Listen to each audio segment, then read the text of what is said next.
A lot of this isn't going to make sense to you, and I'm sorry about that. I'm just gonna start at the beginning, with the house.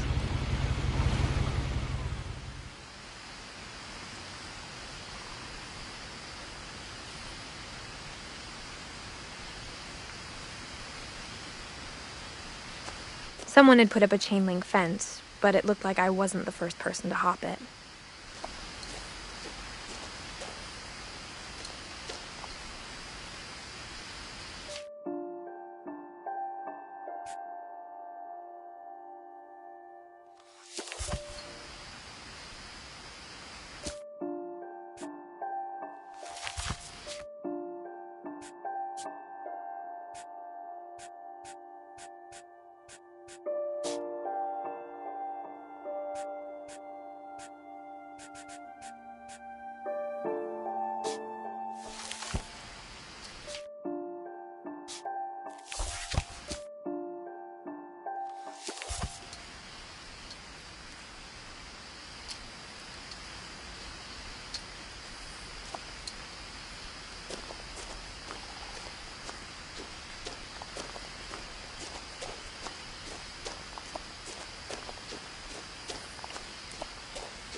I lived here until I was 11, but I wasn't allowed inside half the rooms.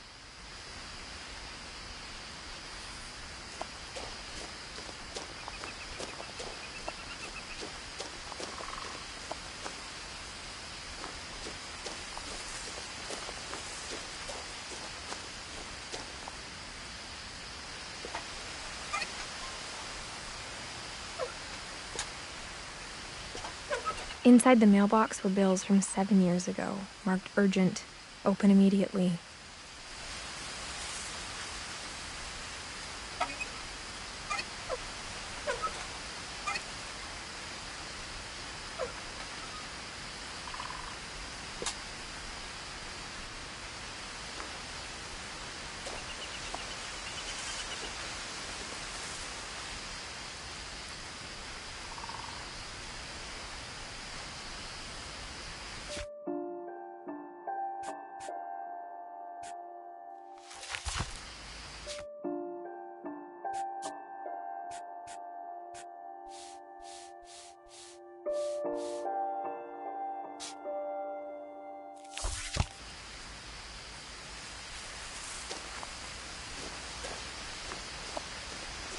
I hadn't been back since my brother Lewis's funeral.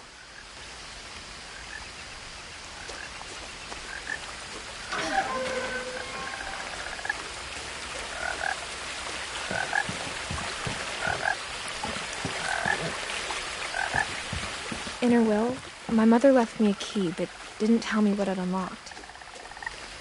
Maybe she thought I'd know, or she thought that the mystery would be enough to bring me back.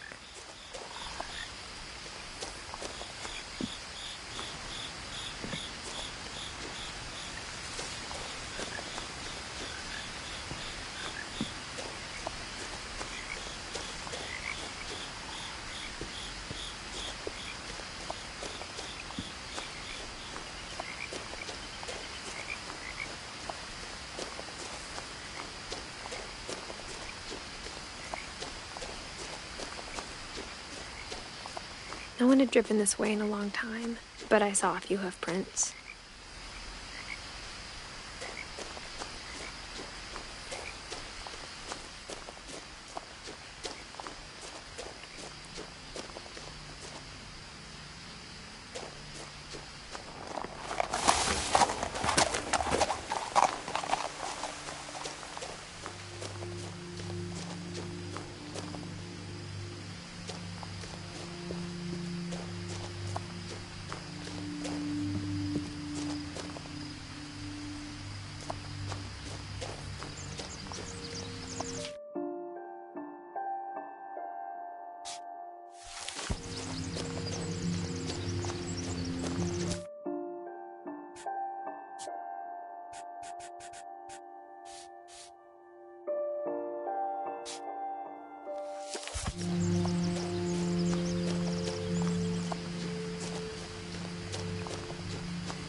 The truth is, even after I inherited the house, I never thought I'd come back to it.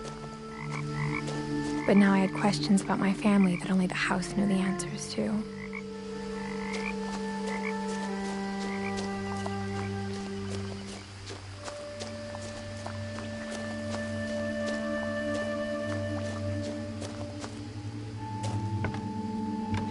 The woods around the house have always been uncomfortably silent, as if they're about to say something but never do.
The house was exactly like I remembered it, the way I'd been dreaming about it.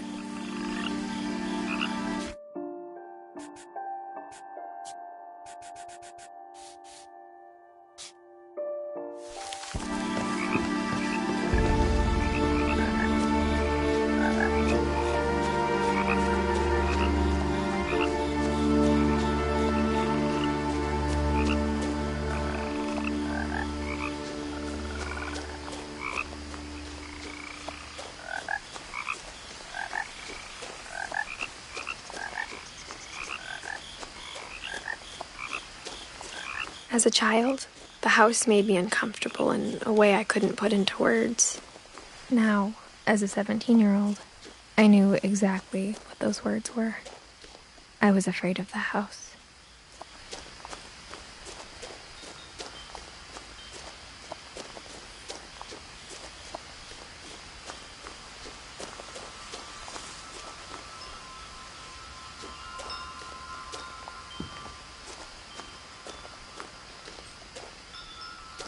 The house felt like it had always been here. Even the swing set was older than my mother.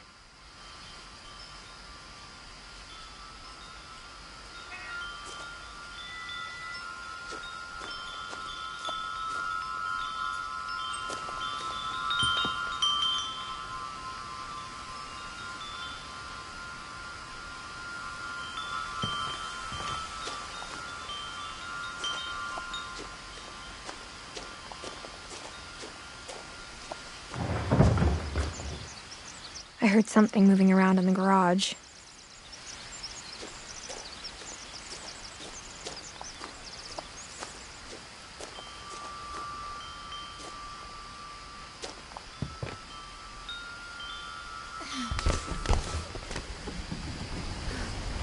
Crawling through the doggy door used to be a lot easier when I was 11.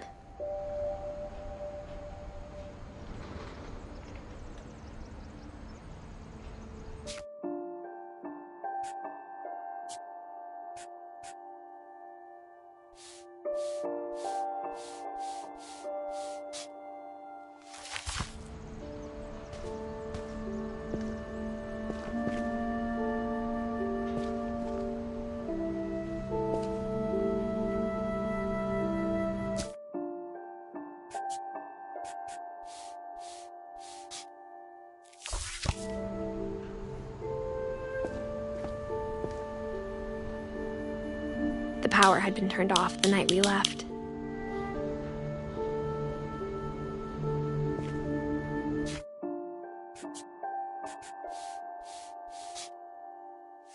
For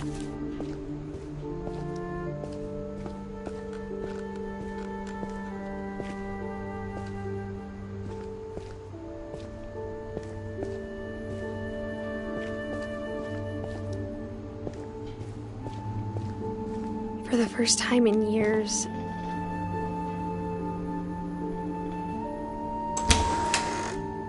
I felt like I was home.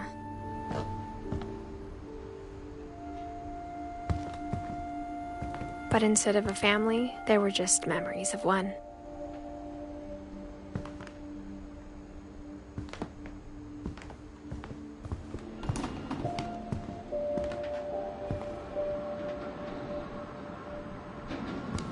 Like how after Louis started working at the cannery, we all got sick of eating salmon. Except our cat, Molly.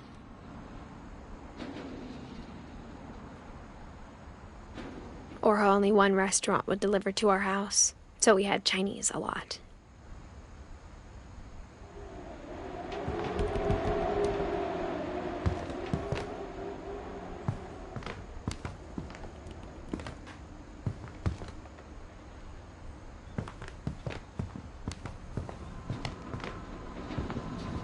Nothing in the house looked abnormal.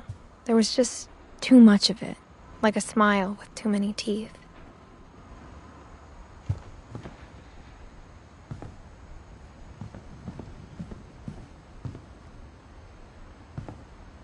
My mom wasn't much of an optimist, but she never stopped believing that my brother Milton was alive.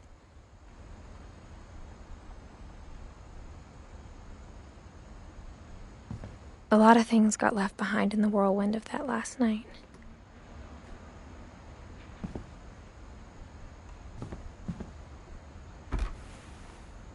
Edie told me once that every Finch who ever lived is buried somewhere in the library.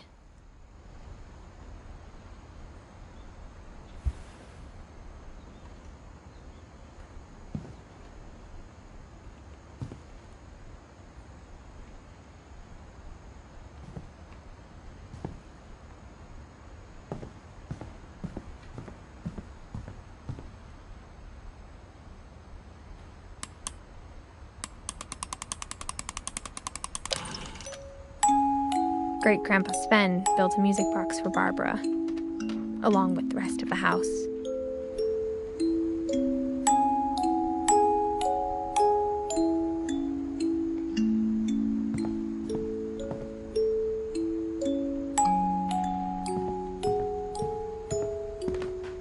Even the fireplace had a story.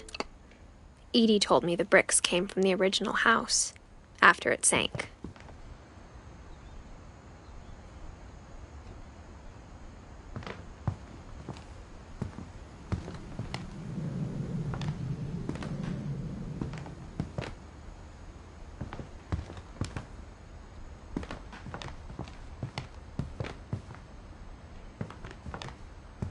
The table was still a wreck from the night we left.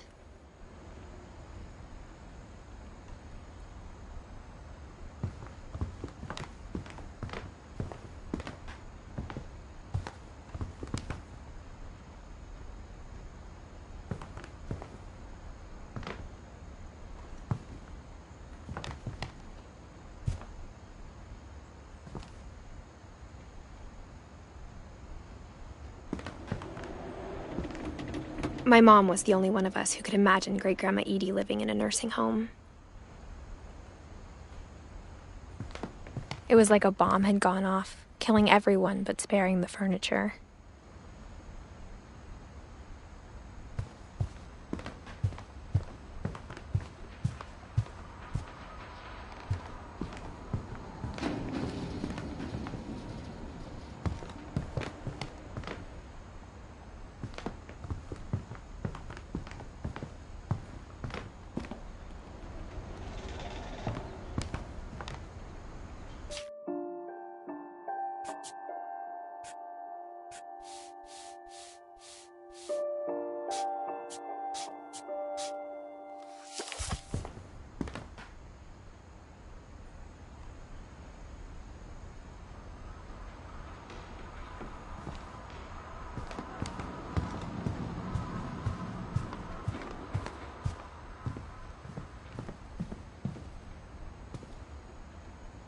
After Milton disappeared, Mom sealed up all the bedrooms.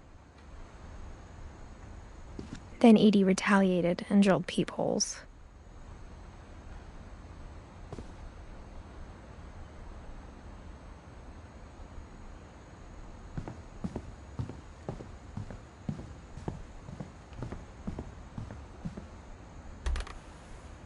My Grandpa Sam spent 7 years sharing a room with his dead brother, Calvin.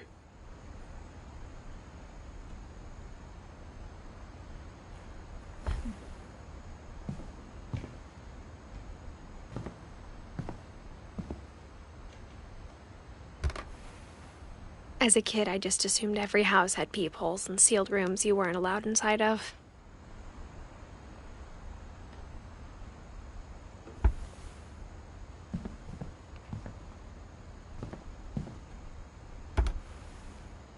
The last time I was in Edith Sr.'s room, I was 10 and she was painting my portrait.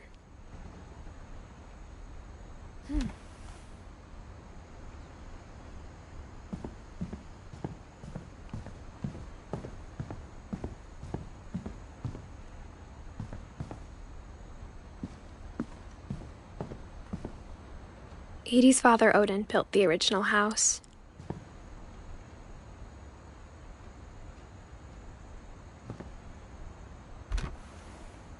Barbara was a child star for 2 years, until America grew out of it.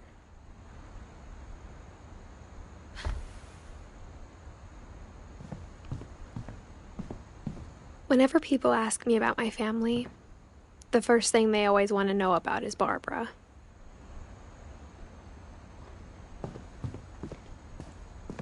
Mom must have locked the 3rd floor stairs on the night we left.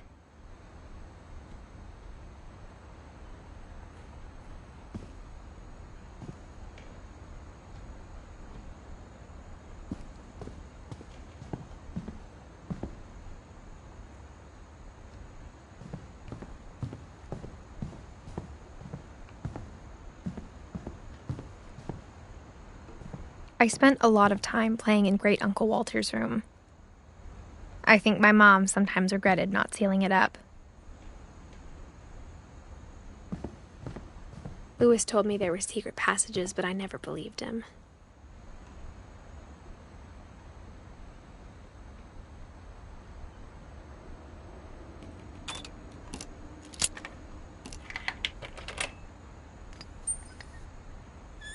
Turns out, my mom was really good at keeping secrets.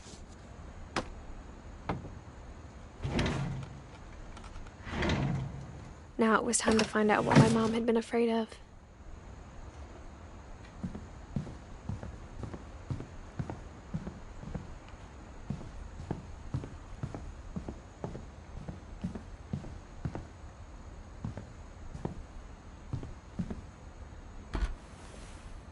Molly always seemed like a girl I could imagine being friends with, if she hadn't died in 1947.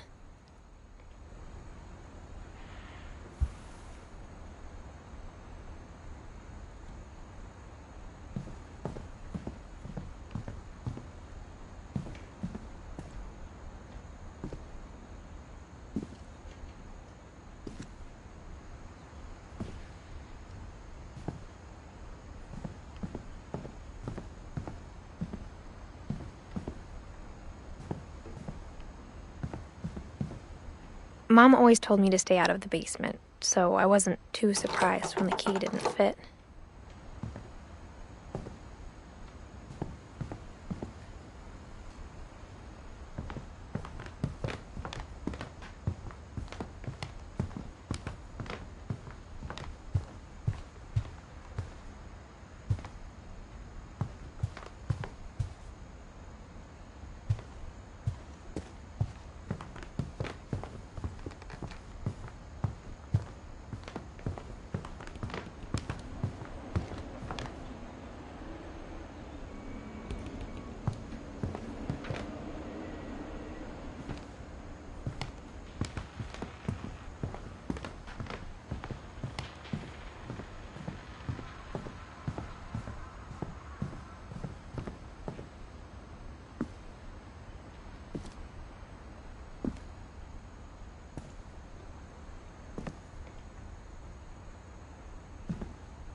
From the paintings on the wall, it was clear my brother Milton had been here before me.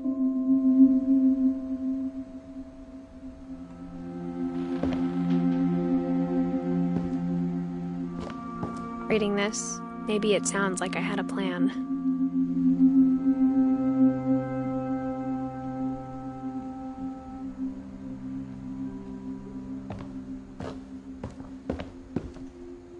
But I had no idea what was behind that door.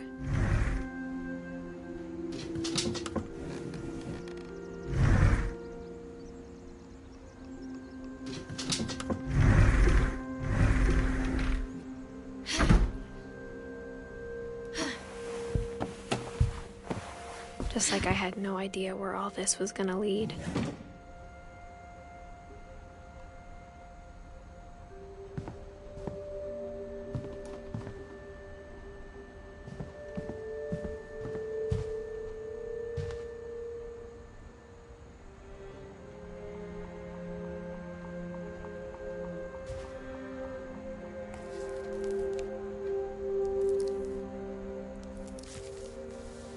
December 13th, 1947. Dear Diary, I'll be gone soon, but I wanted to tell somebody about what's gonna happen. It started when Mom sent me to bed without dinner. I woke up and I was starving, so I looked around for something to eat.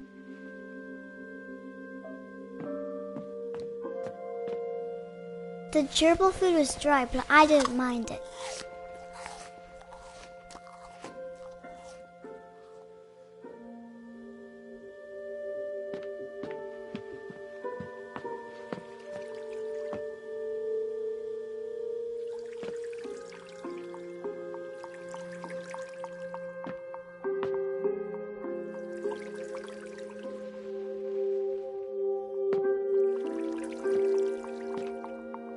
I thought about eating Christopher, but I held back.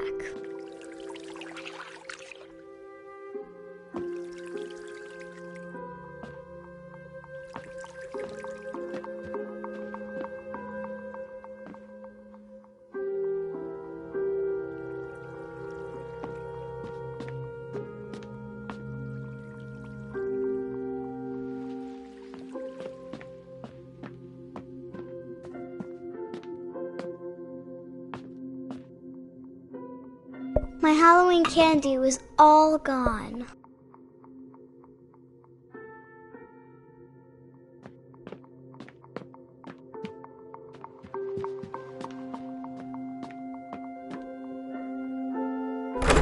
Mom, can I come out now? Sweetheart, it's late. Go to sleep.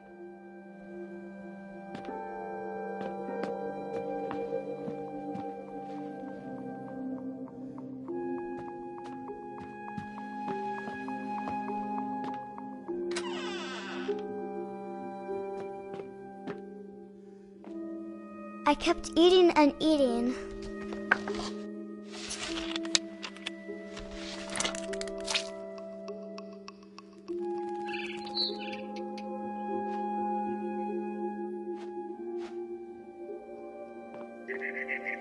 I ate a lot of things that night.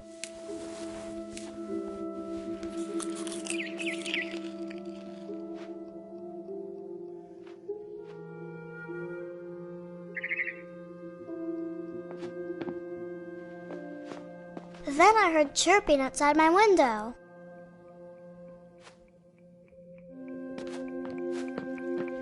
It was a barn swallow going back to her nest. I reached out for her.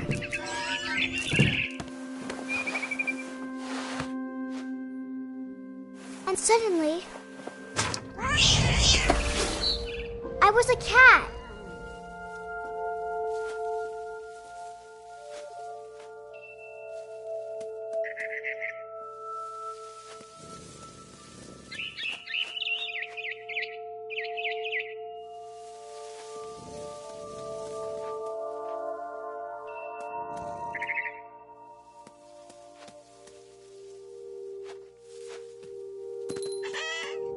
I tried to be quiet, but the bird was really scared.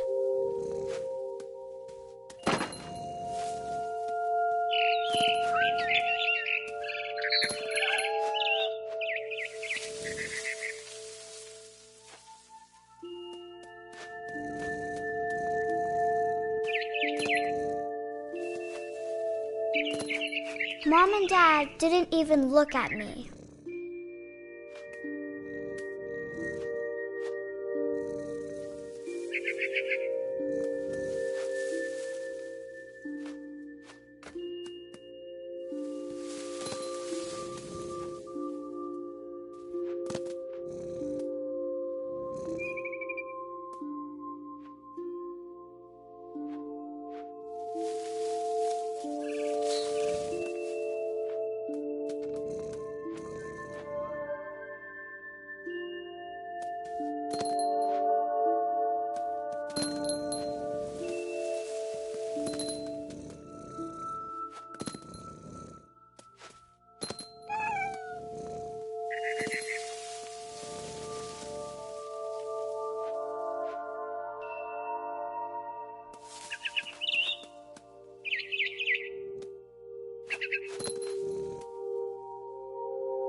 The babies were all gone.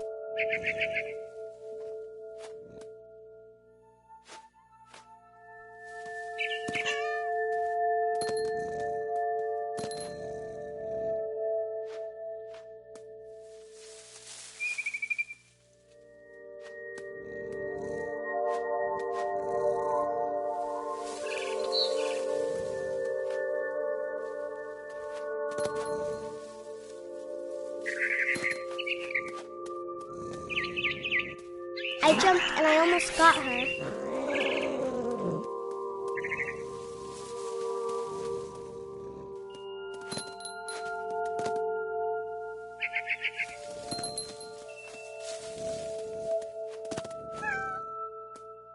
I could tell she was getting really tired.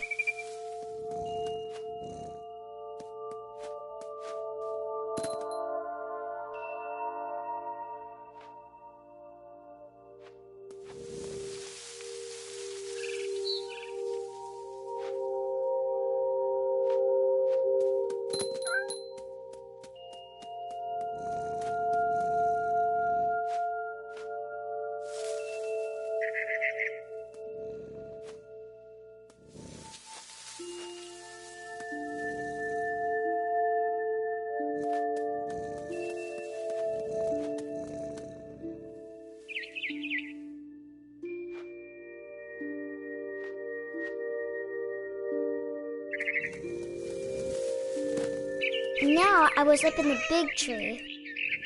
I promised Dad I wouldn't climb it anymore. All I cared about was eating that mama bird.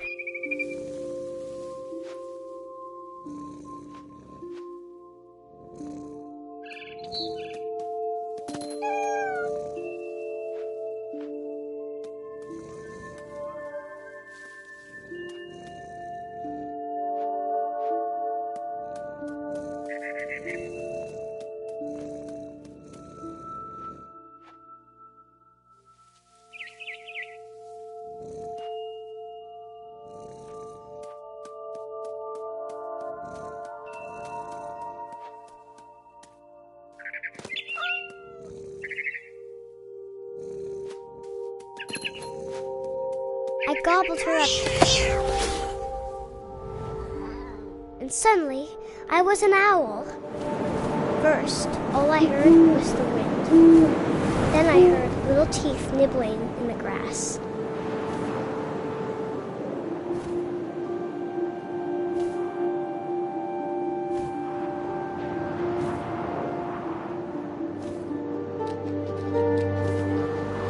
Rabbits.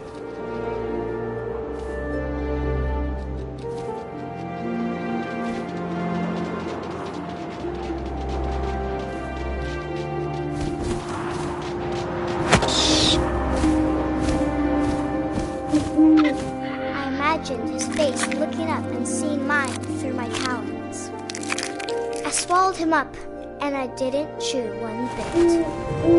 Then I flew off to find something bigger.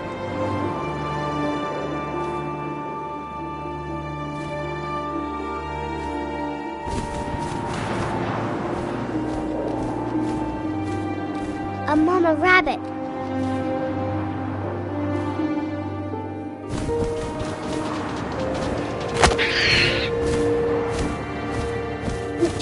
almost too big to carry.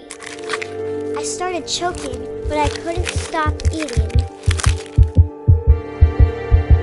And suddenly, I was a shark.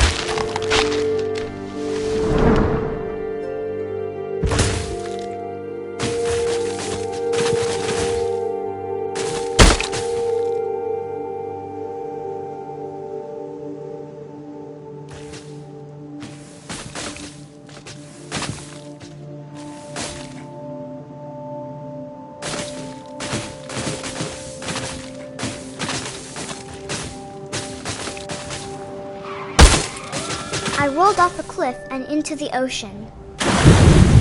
Now, I was hungrier than ever.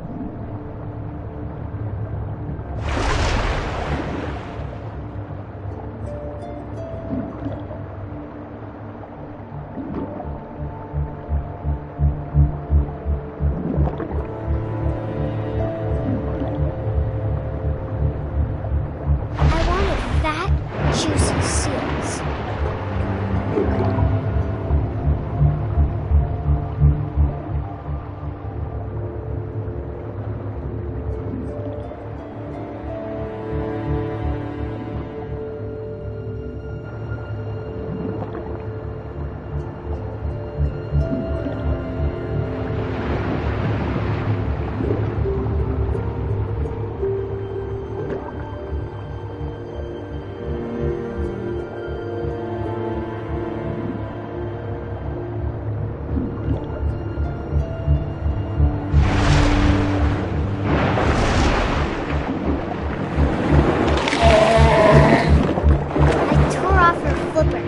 Tasted really good.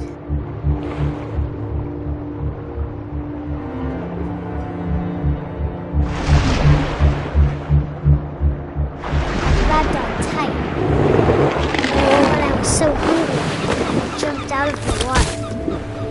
When I opened my eyes, everything had changed.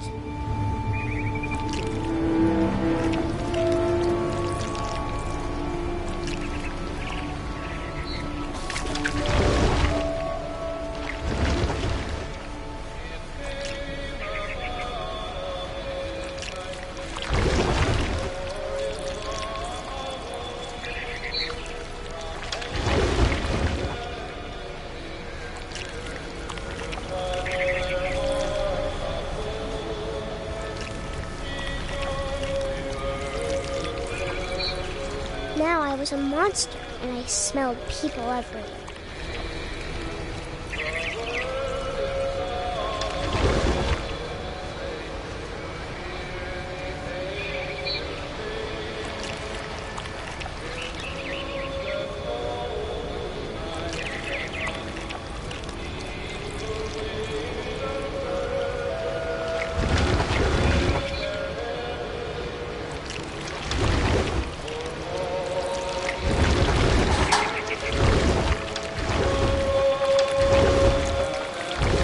I was big, but I moved real quiet.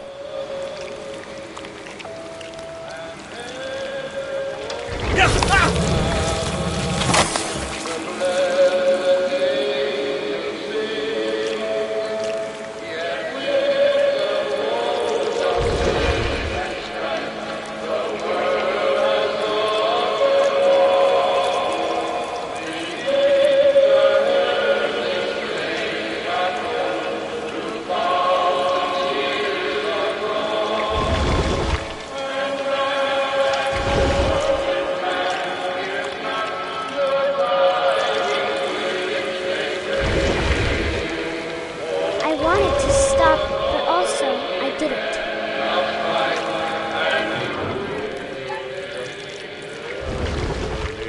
Drunken sailor, what shall we do with a drunken sailor? His belly was rusting, his belly was rusting, his belly was rusting, razor.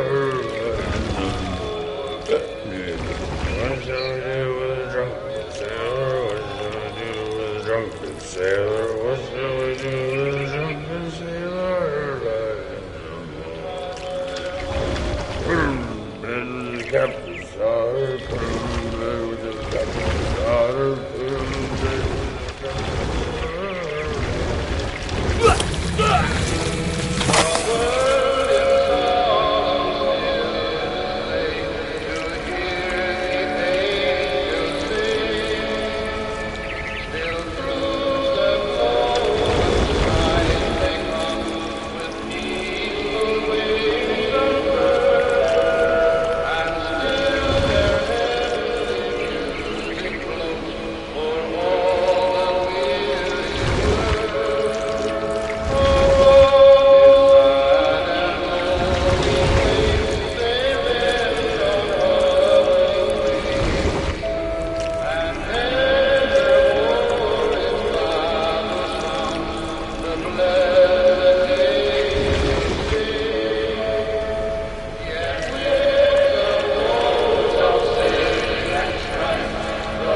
the water place felt something new, something I had to have, so I swam towards it.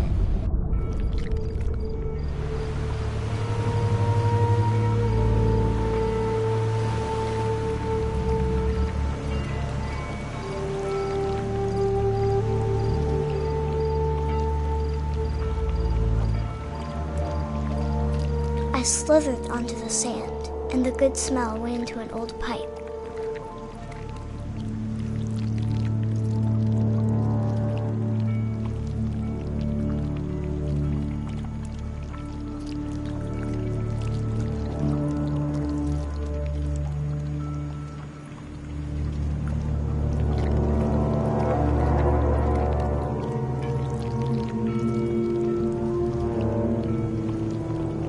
I got closer and closer.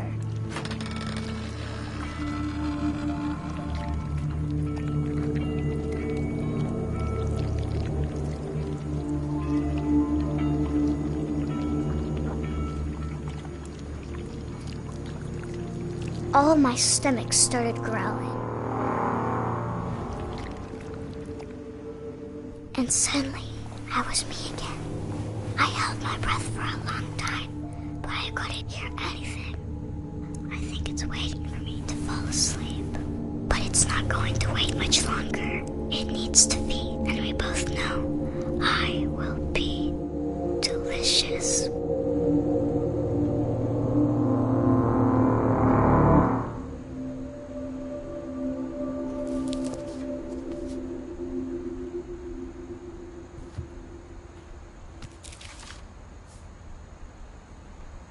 I'm not sure if I believed all of that, but I'm sure Edie would have.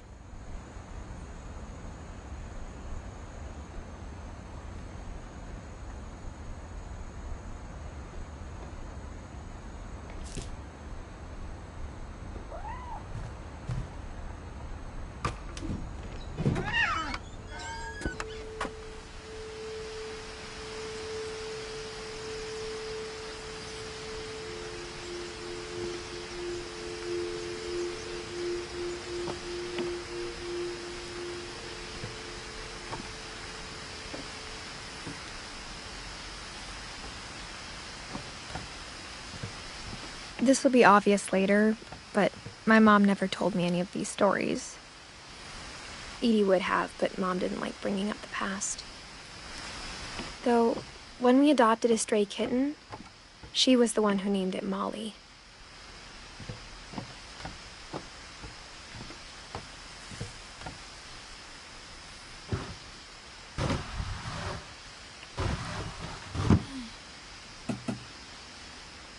I spent a lot of time in Great-Grandma Edie's room.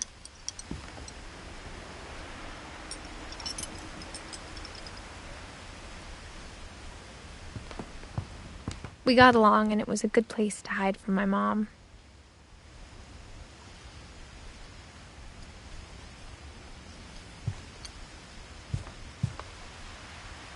Edie gave a big interview about a mole man living under the Finch house. My mom was furious. I hadn't thought of myself as Edith Jr. for a long, long time. One summer, they evacuated the island, but Edie refused to go. For a few weeks, she was a celebrity.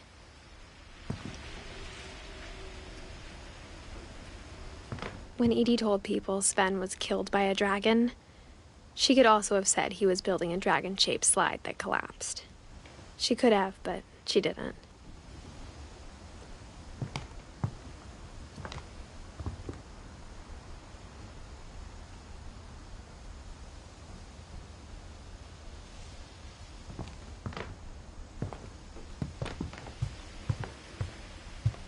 Her room was like a museum.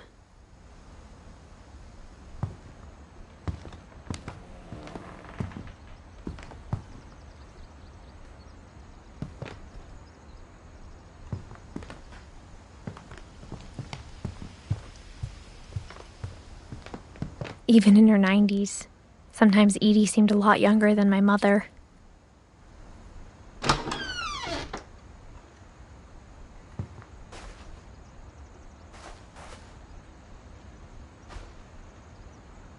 The only trace Grandpa Sam's first wife, Kay, left on the house was the pink bathroom. It was a pretty big trace.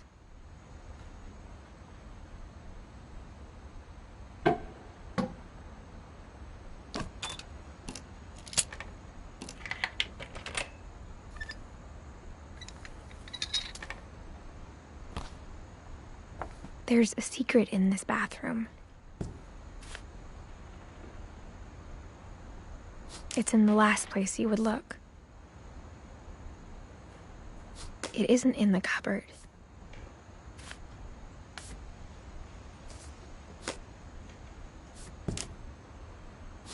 It's hidden in this book.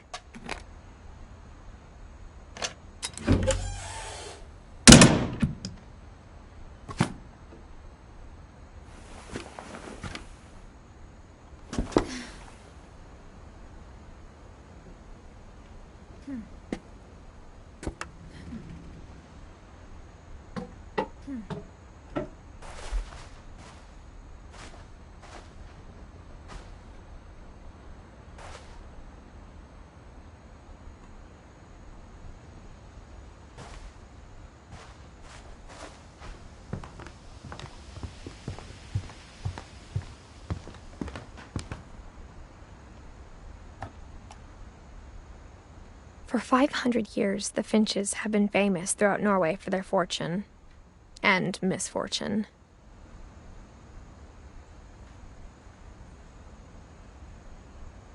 Odin Finch buries the latest victims of the family curse, his wife Ingeborg and their newborn son, Johan.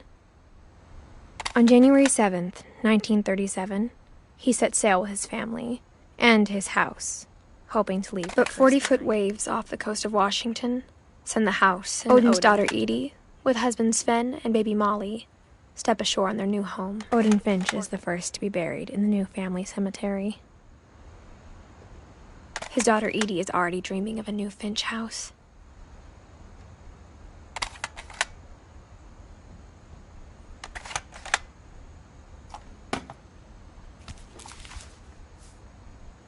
Whatever's wrong with this family, it goes back a long ways.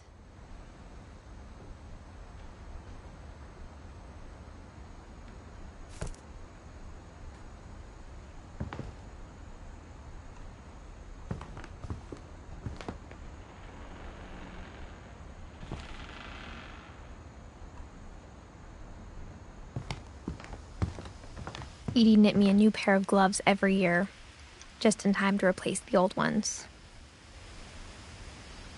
Louis died a week before we left, but Edie had already started to memorialize him.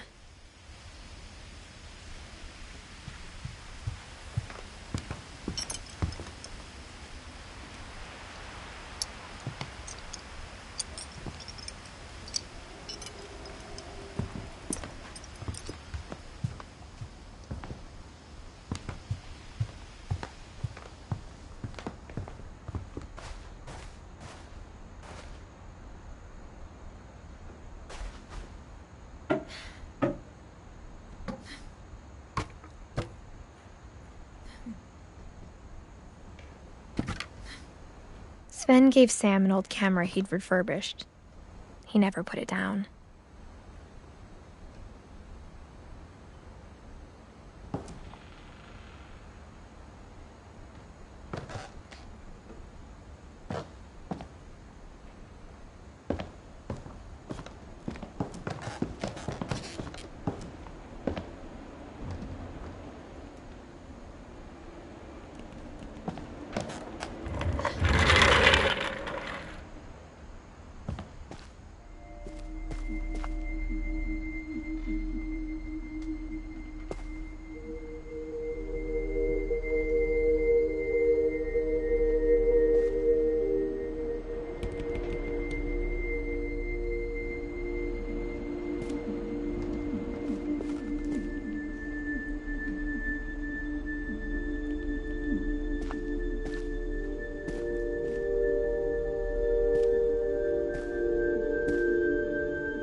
I knew Grandpa Sam had a twin.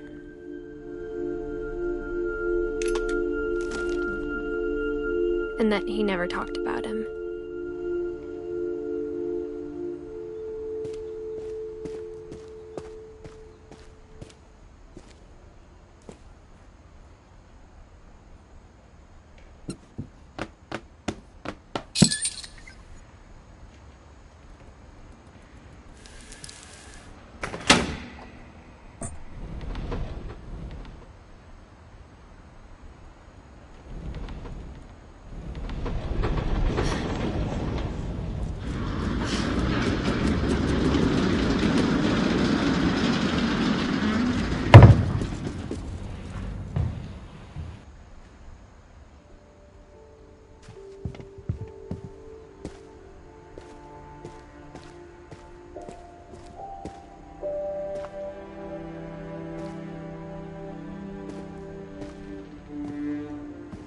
I guess my grandpa didn't like history any more than my mom did.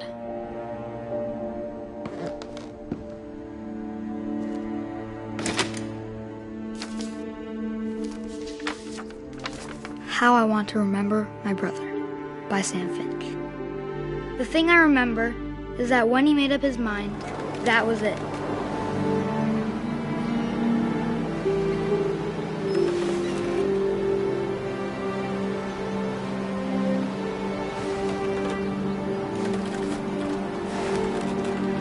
My brother said he'd die before he ate another mushroom, and he did. At Barbara's funeral, we swore he'd never be afraid again, and he wasn't.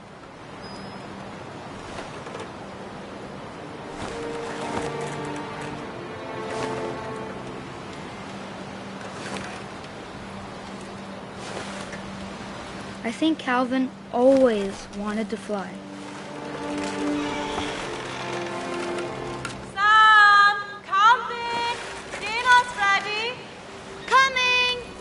But that day, he finally made up his mind to do it. I told him going around was impossible. Maybe if I hadn't said that.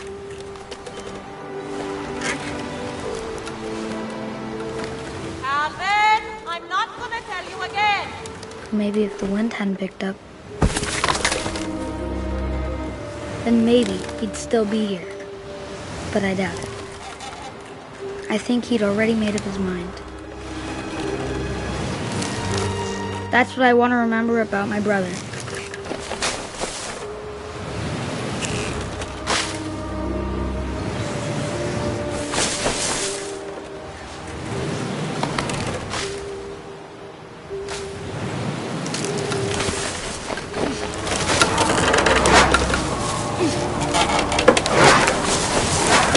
The day he made up his mind to fly, and he did.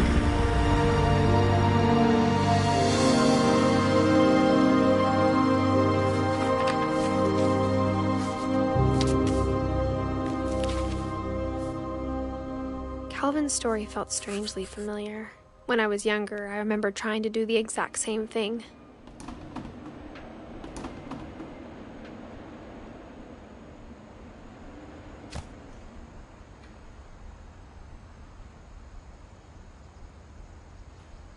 After the funeral, Edie roped off Calvin's half of the room.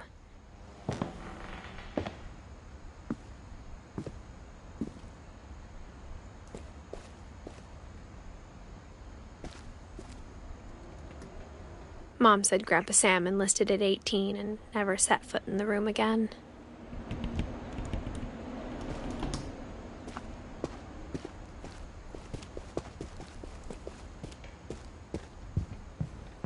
The passages were a pretty tight fit. They'd obviously been built for smaller hands and bellies.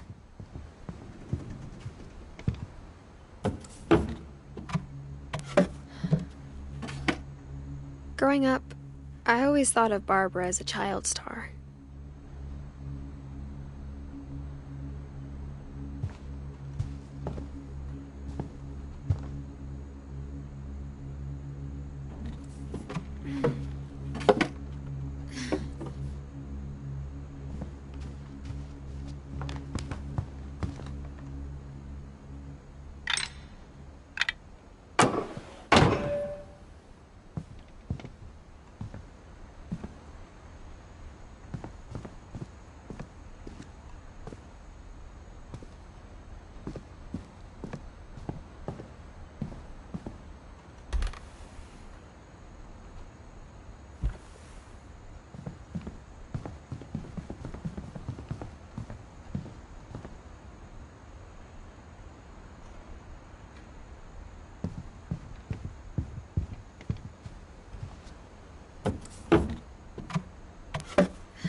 I never thought about how hard it must have been for her afterwards.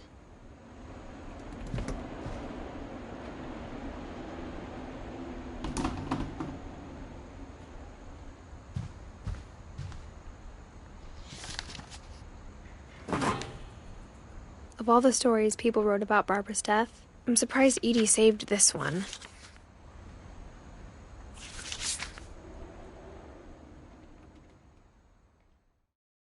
Old Jack here with another ghastly tale inspired by America's most unfortunate family. I'm calling it The Surprise Ending of Barbara Finch. As a child star, Barbara was famous for her scream. Now at 16, she was all washed up. A has-been. But in a lucky break, she'd been asked to perform her signature scream at a local convention for monster movie fans. It was just the boost her career needed. Unfortunately, her scream hadn't aged well. Getting better. I think you just need the right motivation.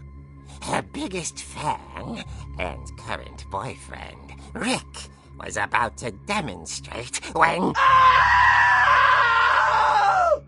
Now that was a great scream. It was Barbara's father, Sven. He'd slipped into a table saw and had to be rushed to the emergency room. So Barbara got stuck babysitting her youngest brother, Walter. Her convention comeback was cancelled. Okay, I'm hearing frustration, but I'm not hearing terror. What if I tried... A gang of hoodlums in Halloween masks have been terrorizing Orcas Island tonight. Police are urging residents to... That came from the basement. You're right! Also, I loved your delivery on that. Why is your basement door locked? Because my dad likes making puzzles and secret passages. There's a key hidden in the music box. The secret is to keep winding and winding until finally the key pops out. Thanks, babe. I'll be back in a sec. 20 minutes later, Rick hadn't returned. So Barbara went to look for him, right on cue. She reached for the music box.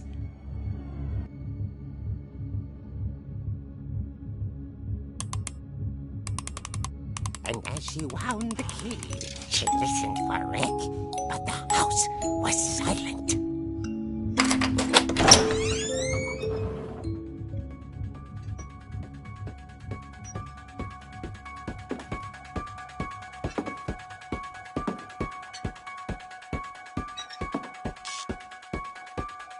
She found Rick's crutch and imagined the worst.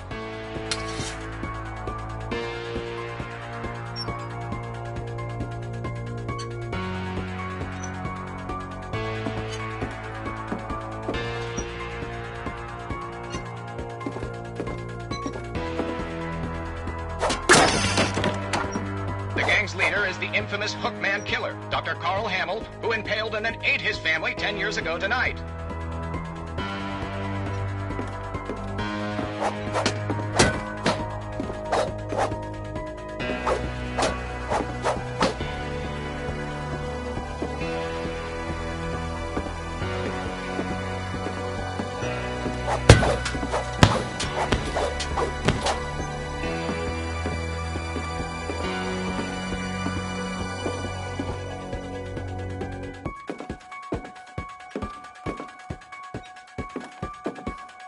The old fridge rattled and grew still.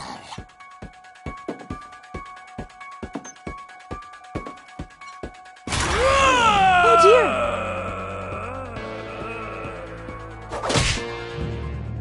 Oh! Rick? Barb, relax. I was just trying to scare you to help you find your scream. Well, I'm not scared, Rick. I'm furious. Then act furious. All I'm getting from you now is that you're hurt and confused and you're... She threw him out, but she kept a little something to remember him by. Barb, have you seen my other crutch? And she was still holding it when she fell asleep watching the Late Picture Show. Hours later... Barbara! Walter, what's going on up there? Ah!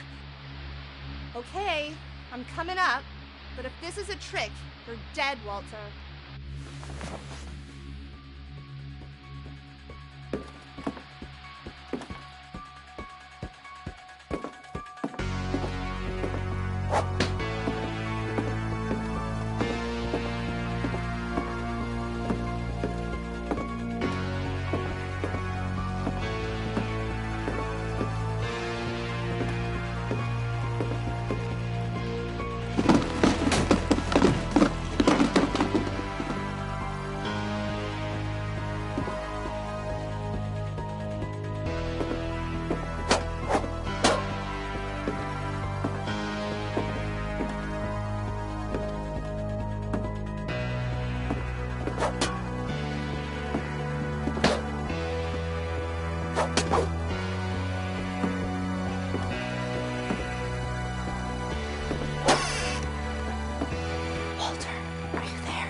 Walter had vanished, but his bedside radio was still on.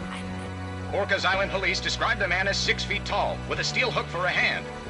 Residents are urged to lock all doors and windows and notify the police of any suspicious activity. Barbara turned, saw the hook man, and was speechless. He was quite smashing. And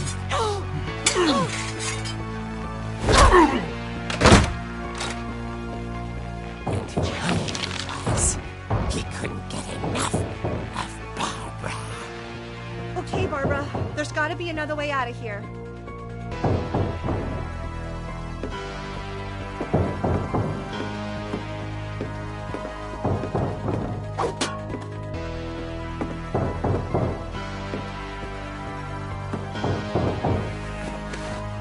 That night, she played her part beautifully.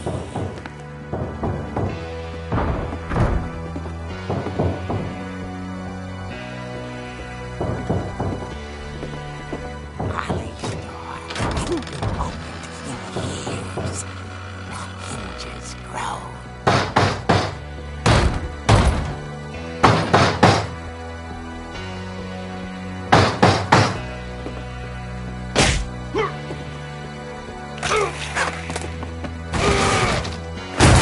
He wasn't moving, but she sensed the story might not be over yet.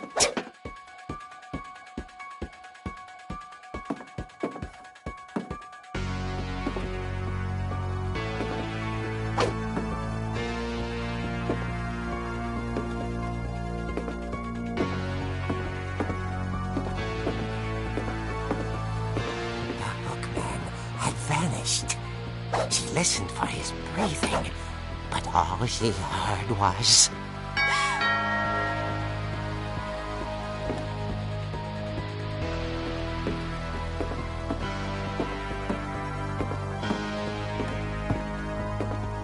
Someone at the door was dying to speak to young Barbara.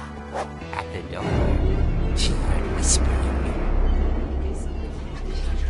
It was coming from inside the house.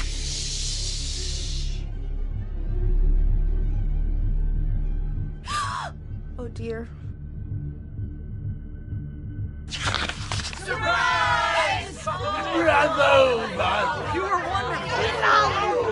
monsters had come to surprise her.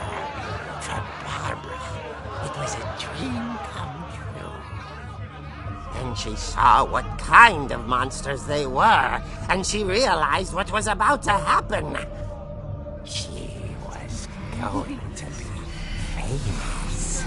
And with her final breath, Barbara Finch gave the performance of her life.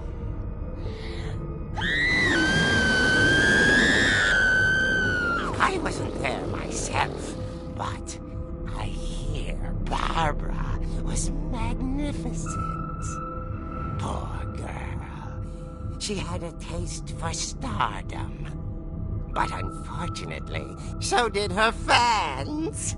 Of course, the police blamed it all on poor Rick, who disappeared the same night. And little Walter? Hiding under his bed the whole time. He took it all pretty hard, but that's another story. As for Barbara, tucked inside the music box is all they ever found of her. Her ear. Now that's what I call a real eerie tale.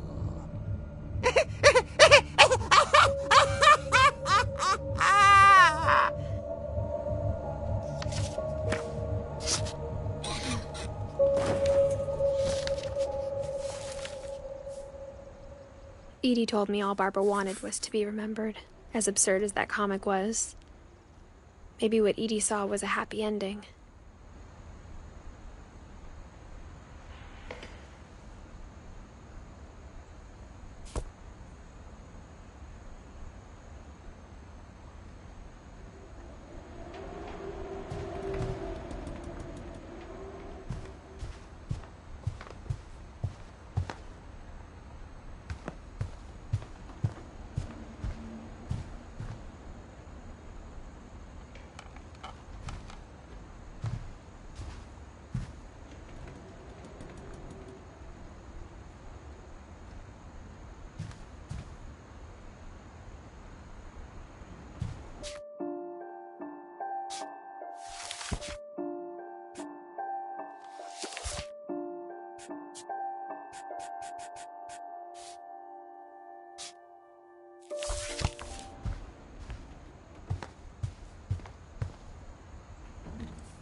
I guess now I know why Mom didn't like me playing with the music box.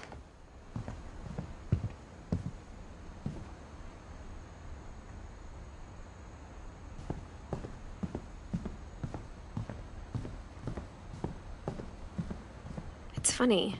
All those times I played with the music box and never found the basement key.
I saw Edie sneak down to the basement once.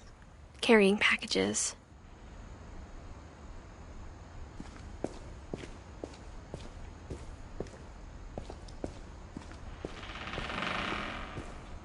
I thought maybe she was hiding presents.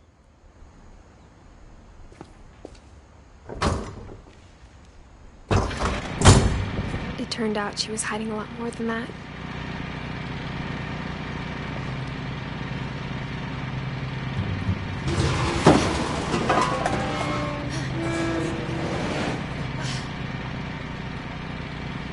I remember asking Mom once about where Walter had gone.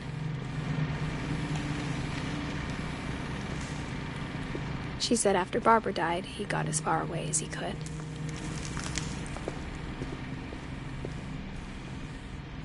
If there's a pattern in all these stories,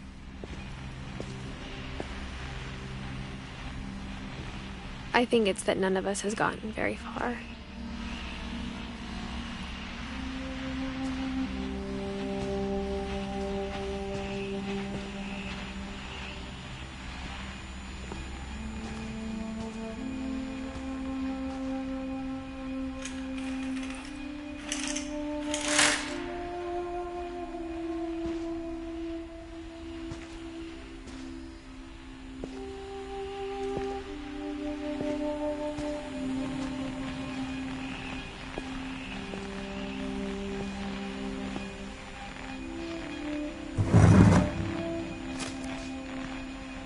Goodbye, everyone. I can't believe I've been down here for 30 years. On that first day, after the shaking started, I didn't think I'd survive a week.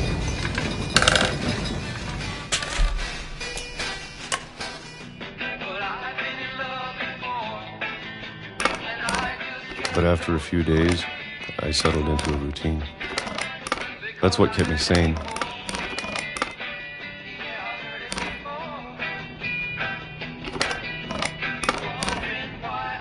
Having a schedule, living for today. I always expected to be dead tomorrow. But if you wait long enough, you get used to anything.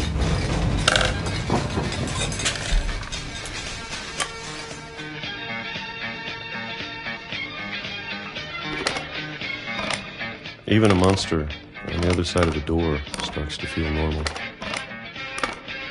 Almost friendly.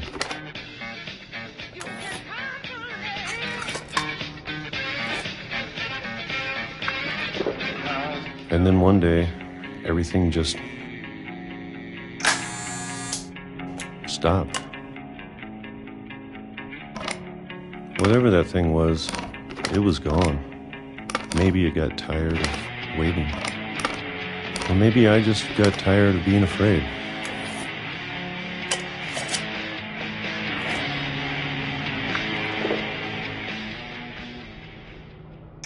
It's been a week now, the longest in 30 years. I'm done waiting. I have to leave while I still can.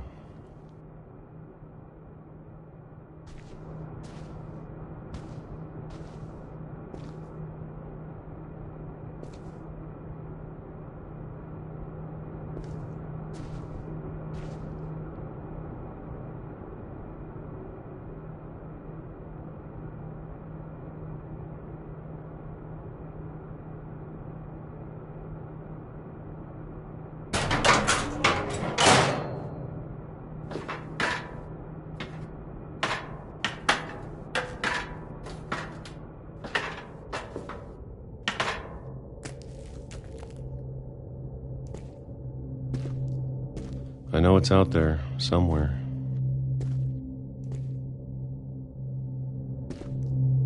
Whatever killed Barbara and Molly and Calvin.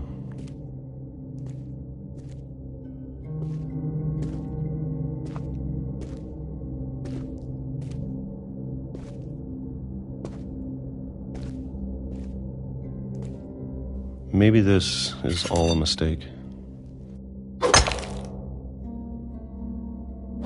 But But I need to stop living the same day, even if it kills me.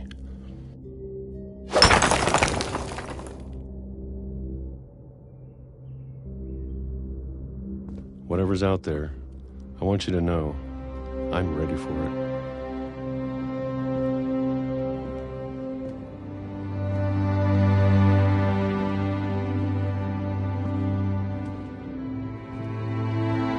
I'm going to appreciate all of it, especially the food. I don't mind if I only have a year left, or a month, or a single week. I'd be happy with one new day. I can already imagine the sun on my face.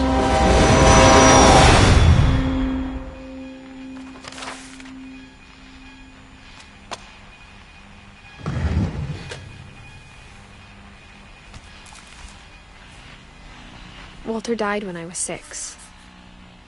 I can't believe my mom never told me he was down here.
I'm sure my mom was trying to protect me.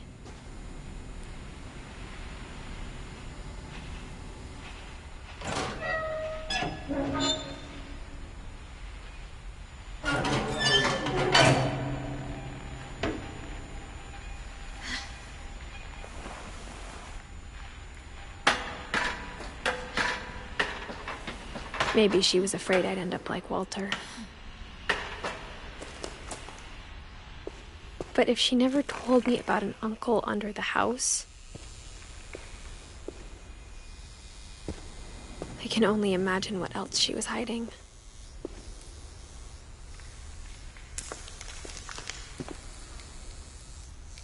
I don't want to make the same mistakes she made.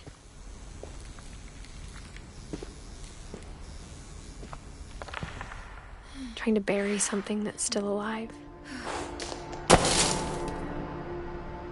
Now that there's only one of us left, or maybe 2, I thought it was time I heard the stories for myself and found out what happened to everyone else.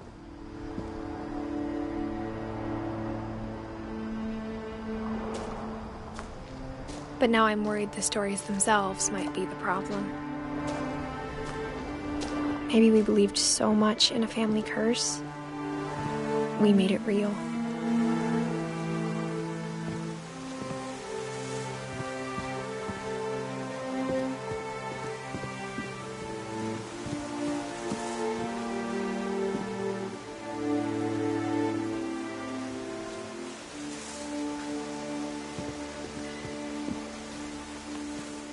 I don't know if I should even be writing this.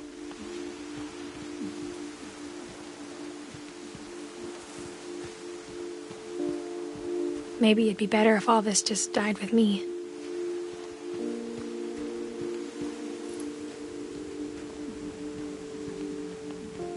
But I thought you should know about your family.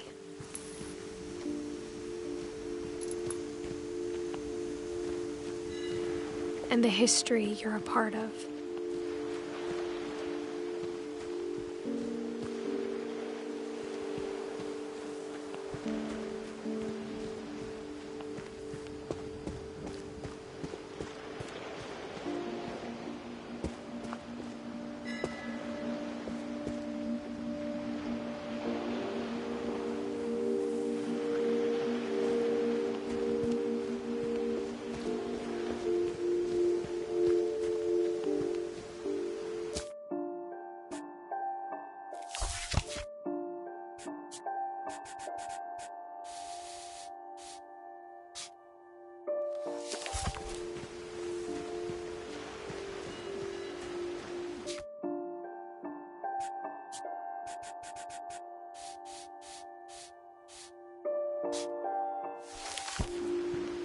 Though to be honest, I feel as lost as you probably do right now.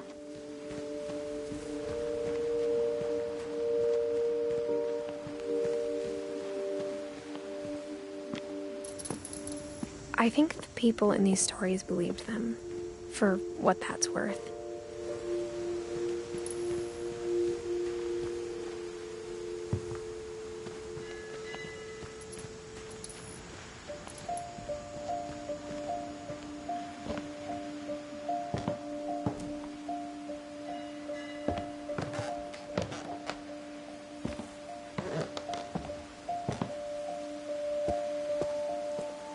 And when you look at the house, that history of imagination and stubbornness and madness, any of it seems possible.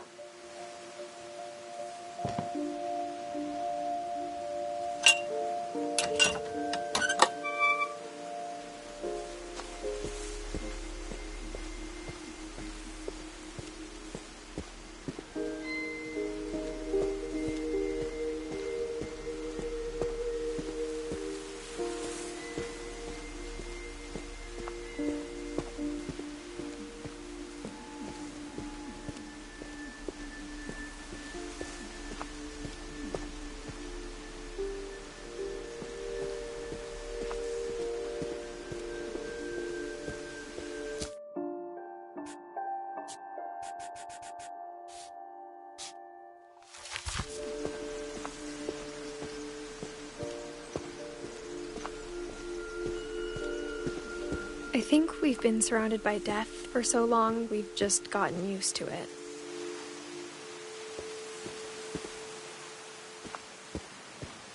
What kind of family finishes building a cemetery before starting the house?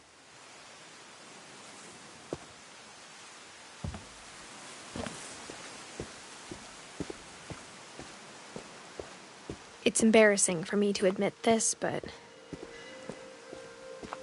the pet cemetery made me more uncomfortable than the human one. 3 of the gerbils were mine, and 2 had been my fault.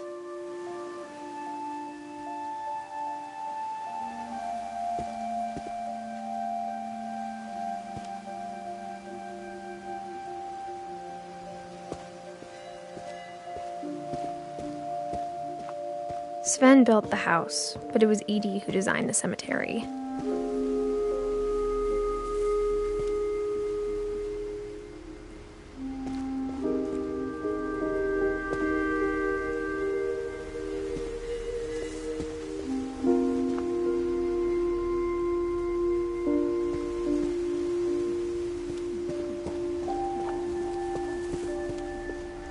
I'm sure Odin's monument had been Edie's idea. My mom was always trying to move on, but for Edie, the past never went away.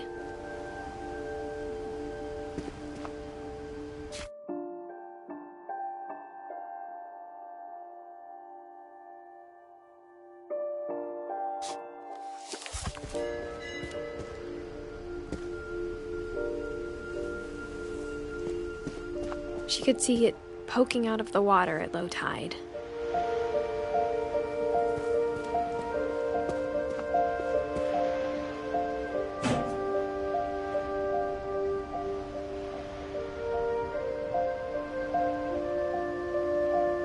Edie said she dreamed about the old house every night.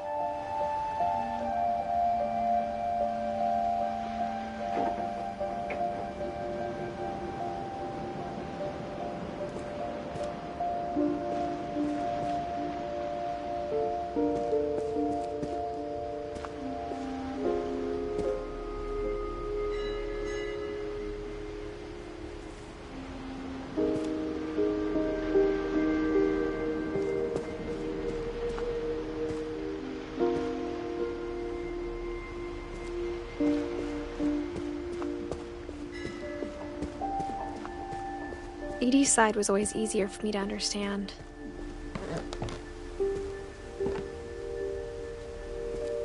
But the older I get, the more I can see where my mom was coming from.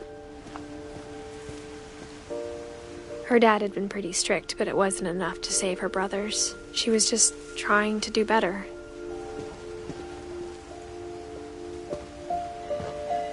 She lost 2 of her brothers, just like I did. I get why she tried so hard to protect us.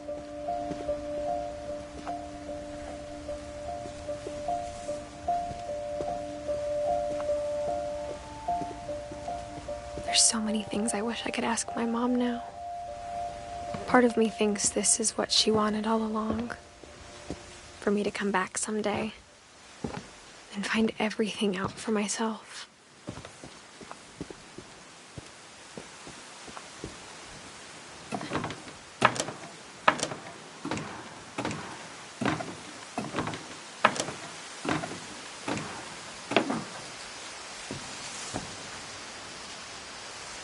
But looking back on it now, if she told me there was going to be so much climbing, I never would have come when I was 22 weeks pregnant.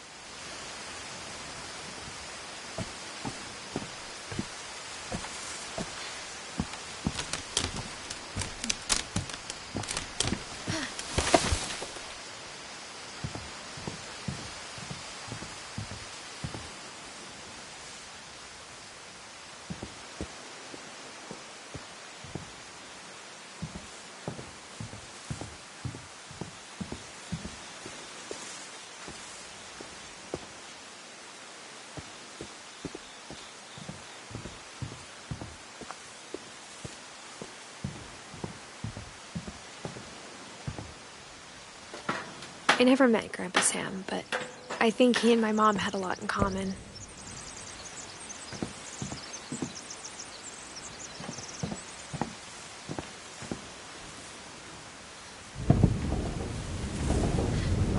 They were both pretty intense.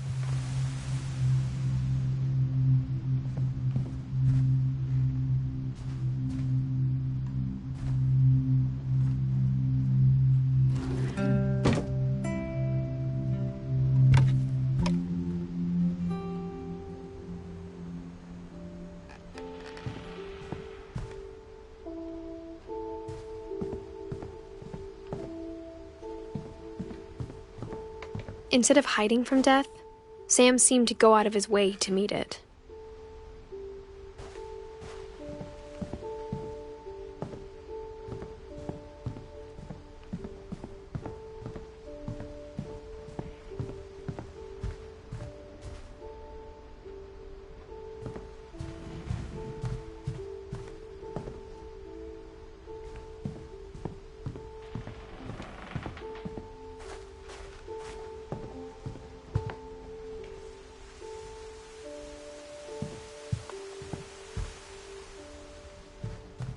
Sam spent his life shooting photos, but Mom said he got nervous being in front of the camera. I guess we're all afraid of something.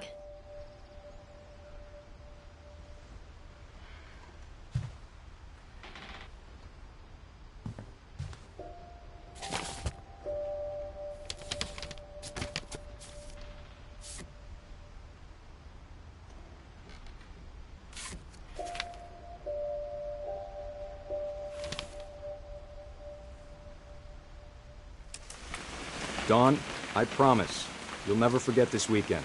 Yes, sir. These memories are gonna last a lifetime. Am I gonna have to shoot anything? It's a hunting trip, Dawn. Shooting is strongly encouraged. What?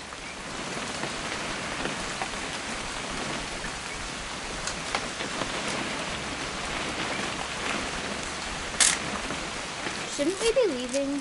Just want to get a shot of you, Dawn, then we can take off.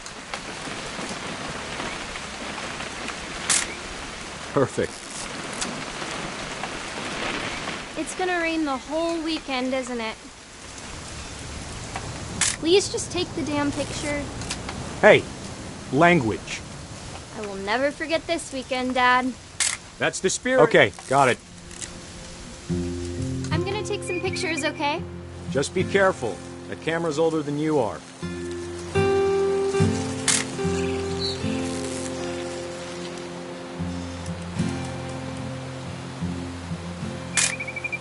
You're right, Dad. It's starting to clear up. Still freezing, though.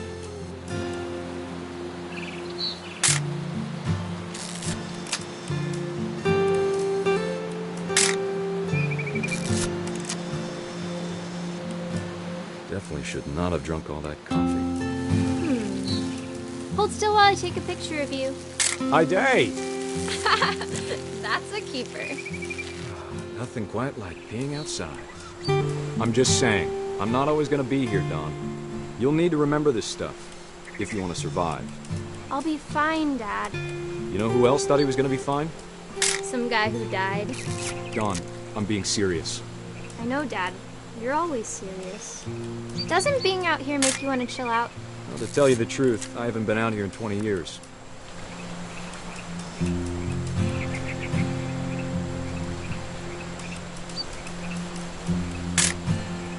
Dawn, don't you think you could find something more interesting to photograph? Last time I was with my brother Calvin. Man, you don't need to waste any more film on me, kiddo.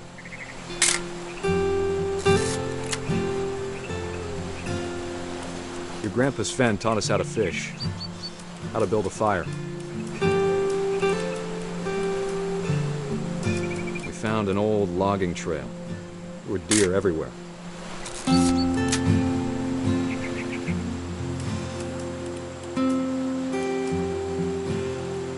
I bet if I could remember where that trail was, we'd spot a buck for you in no time.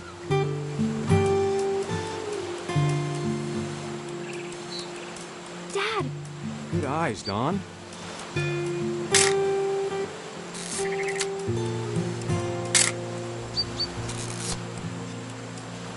Before you take the shot, let me get a picture of you.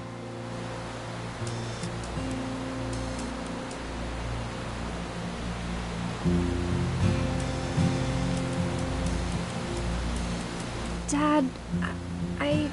Just breathe. Turn off your imagination. Focus on your target. Let me get behind you. Do I have to do this? Dawn, you don't have to do anything. But if you want to survive, you need to be strong.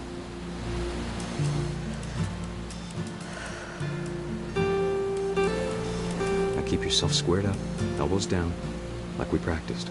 Whenever you're ready.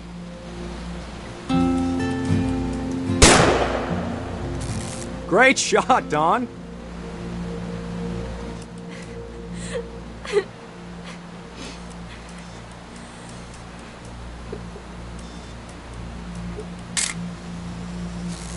I'm proud of you, Dawn. Always remember that, okay?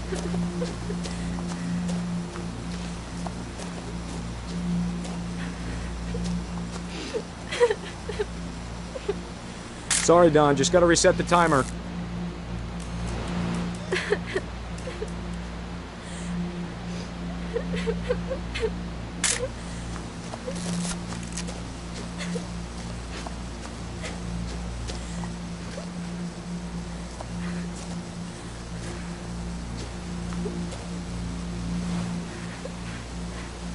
Hang on, kiddo. Just trying to get a shot of the two of us together.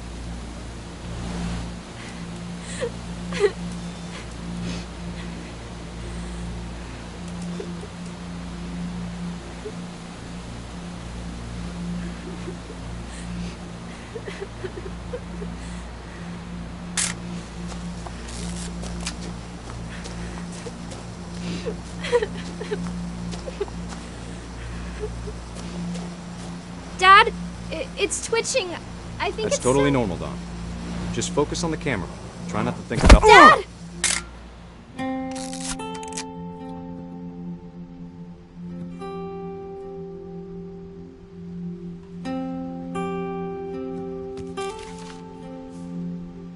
Of all these stories, that's the one I wish most that my mom had told me.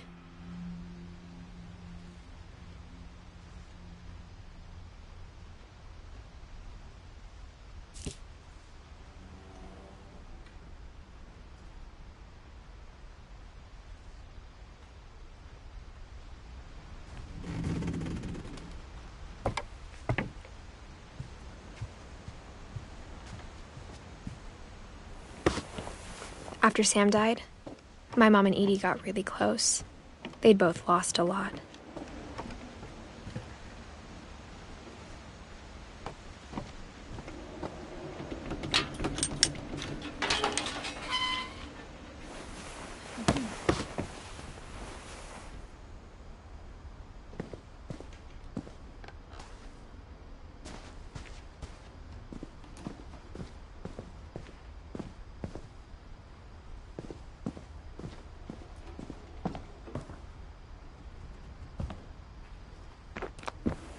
My mom moved up to the loft after her brothers died.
about everything.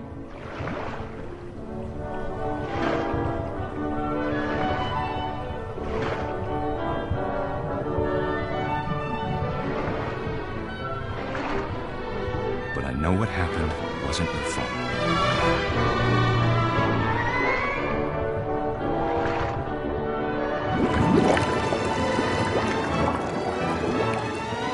I'm sure he's happy. And he'd want you to be happy too. Good luck, Kay. Love, Sam.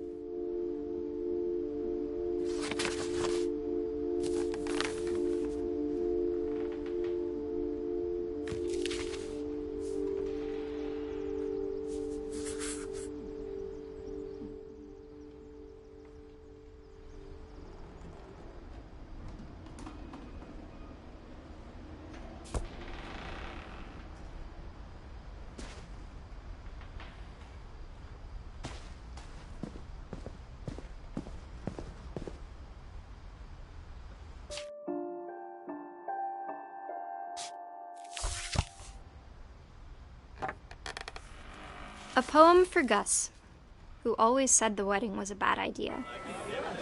Our father never hit us kids, at least not very hard, before the day my brother said with teenage disregard that he'd be dead before he'd see a wedding in our yard.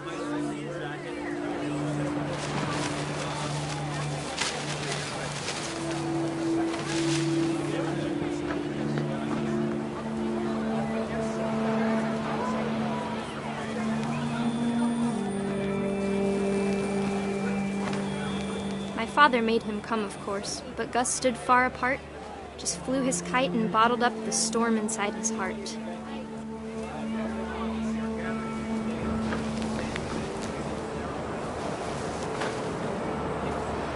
I tried to talk him out of it, but though he'd never met her, we don't need a stepmom, were the words that I now remembered. pronounce you husband and wife. You may kiss the bride.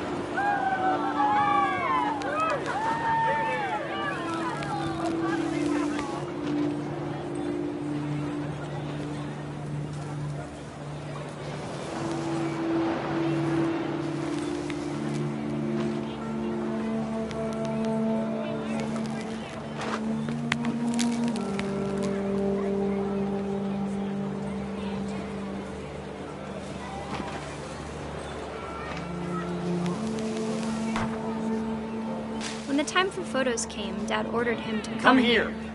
But Gus declined and as a sign held up his middle finger.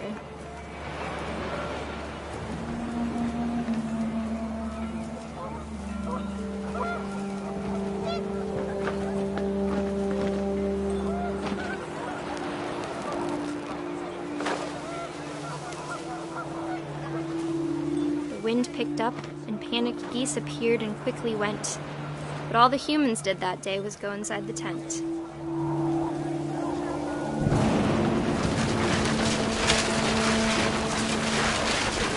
The rain came down in buckets then, but no one seemed afraid that nature might destroy the tent our dad had crudely made.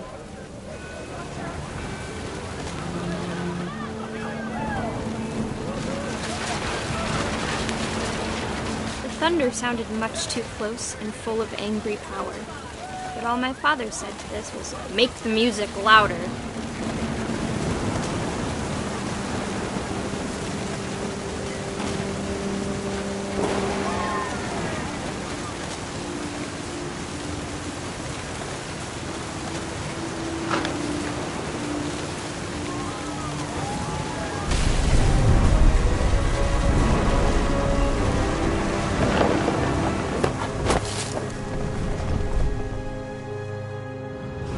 I wish that I could truly say I thought about you on that day. Out there on the beach alone, just you, the wind, the sea, and foam. But I didn't, until we found you.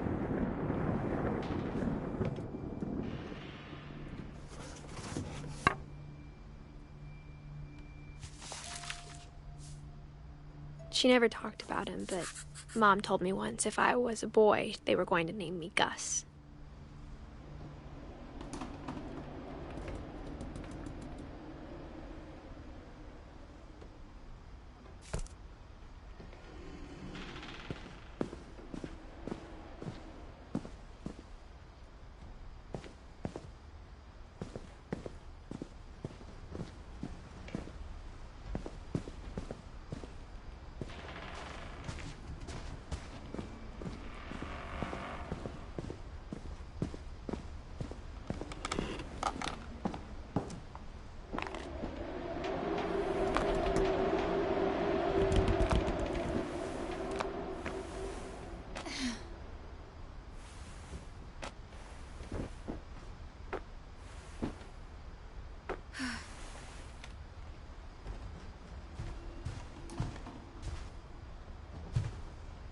She spent a summer building houses in Calcutta, where she met my dad, Sanjay.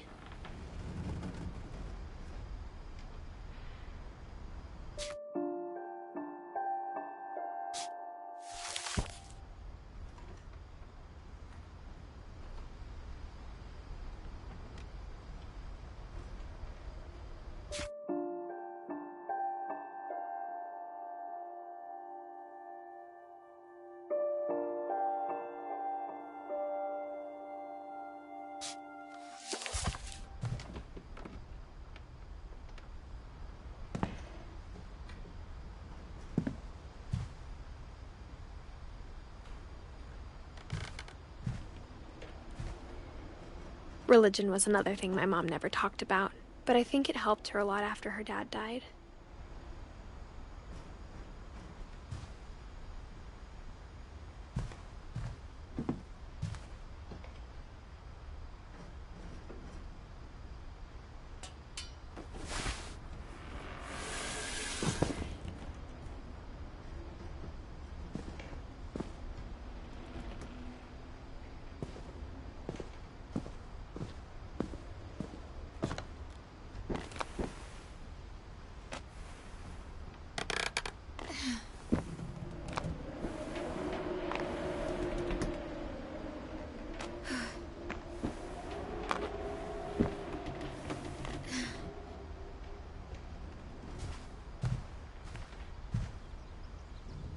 My mom moved to India a week after graduation and got a job teaching English. Louis was born a year later.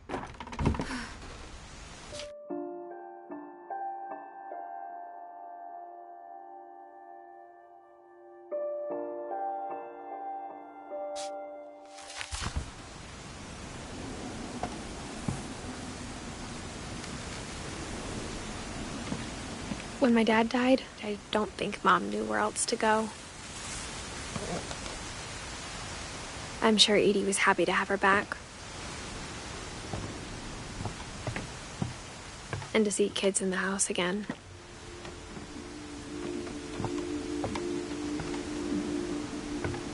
The house had to get a little bigger, but Edie was used to that.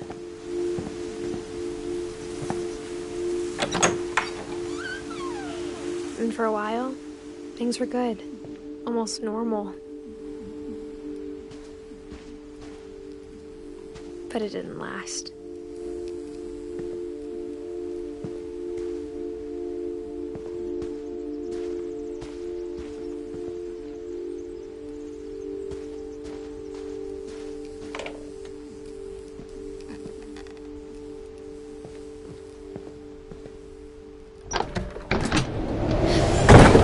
The beginning of the end was Milton's 10th birthday, when Edie gave him a castle.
I think Edie was happy to finally have another painter in the family.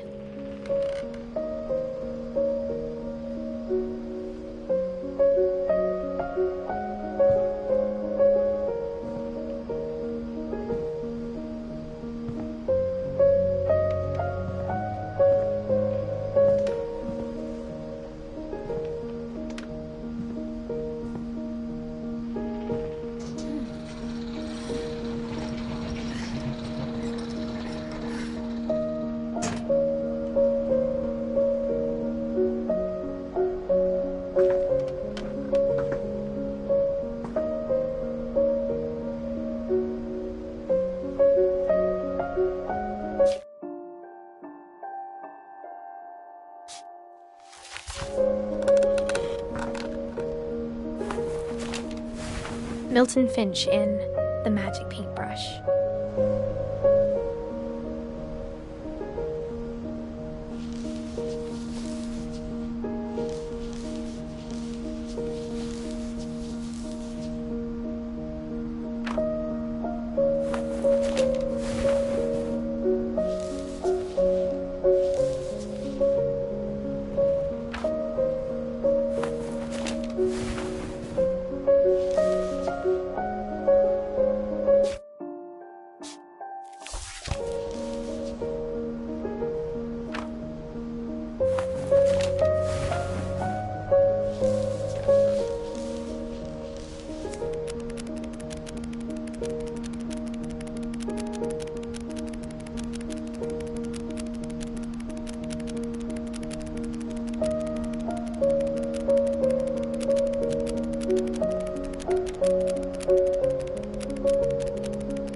I was 4 when Milton disappeared.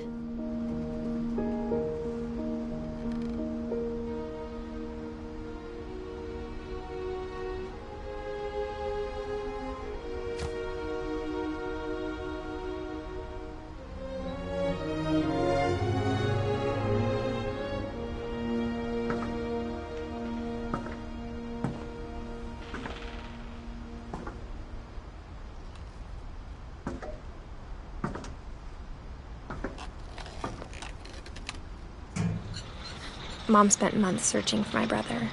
Then she sealed the doors.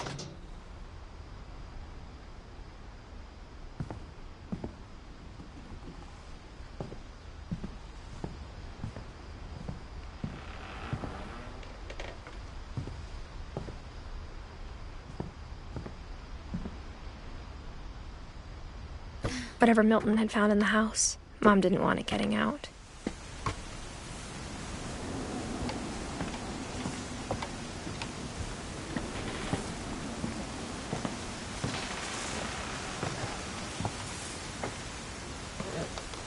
Mom definitely blamed Edie, but I think Louis blamed himself. After he graduated, he just spent more and more time in his room, until Mom got him a job at the cannery.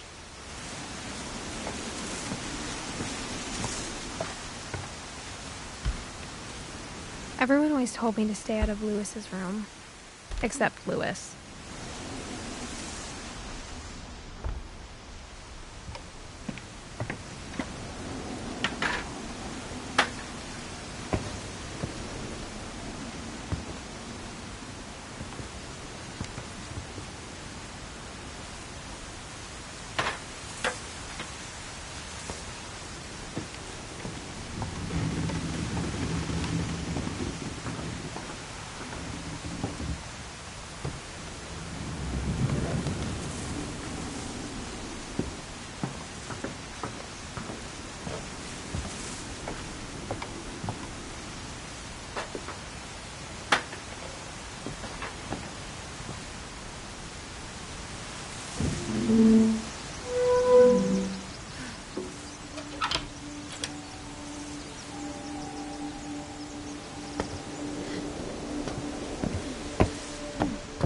Louis's room smelled very, very familiar.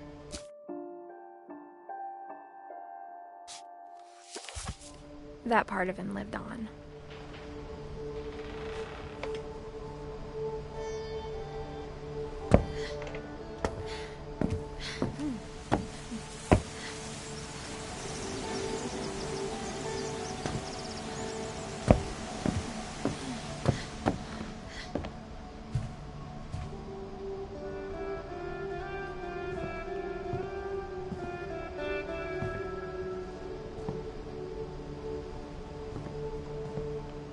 Louis and I spent a lot of time playing games together, but he was surprisingly bad at them.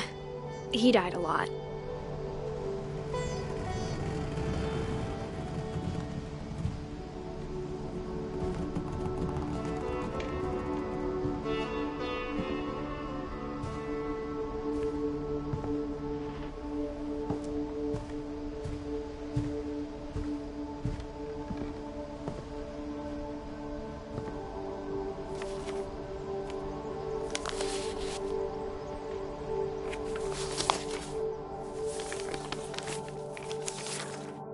Dear Mrs. Finch, as Lewis's psychiatrist, I can understand your desire for an explanation.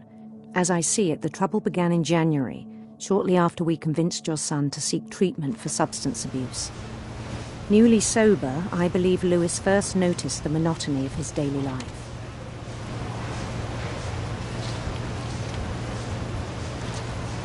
He kept working at the cannery. But he withdrew part of himself.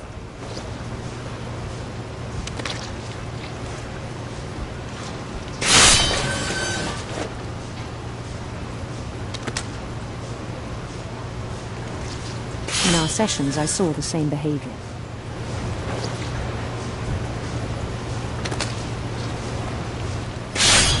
His mind began to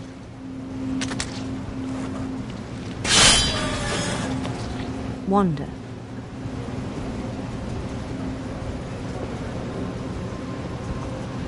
I asked him to describe it.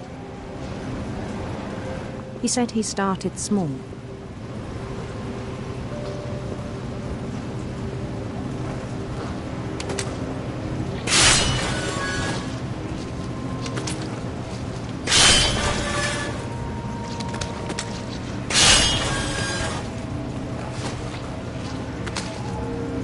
Imagining a labyrinth.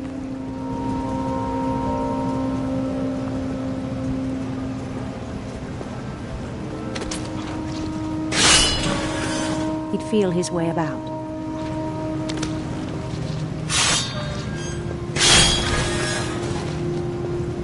Then something moved. Bats. And toads.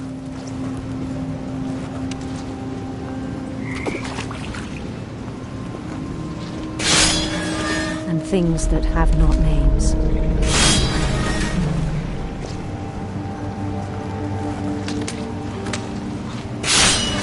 He knew it was all in his head.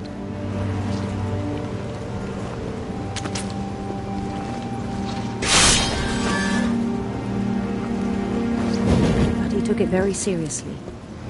I had hoped he'd find himself.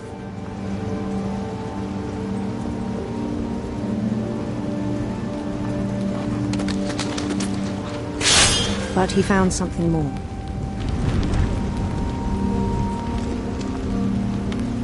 I worried about him then. Daydreaming at the cannery. I spoke with his boss.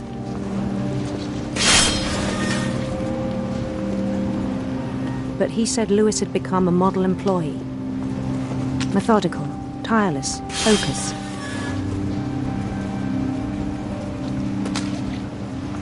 Like a whole new Lewis.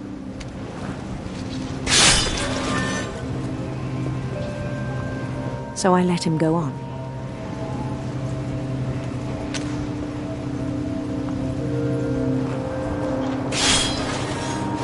I even encouraged him. It seemed very promising at first. He told me he'd made a new friend.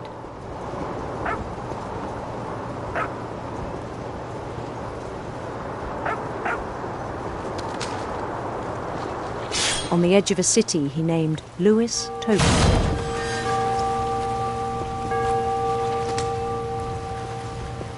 He built the city up slowly, brick by brick.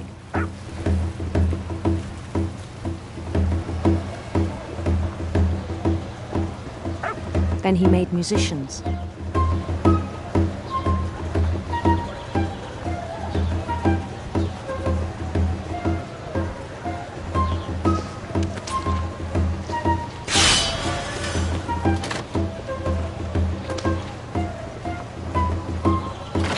Songs for them to play. He talked about starting a band. And he was always humming something. Every day his imagination grew stronger. He no longer spoke at the cannery. But his chopping was as reliable as ever. Then one day it struck him. all the cheering crowds, even the stones under his feet, were all in his imagination, so he could do whatever he wished.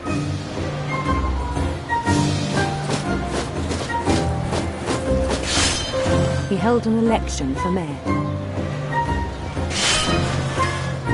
and he won. They begged him to stay, but his mind was already wandering. It became a game for him.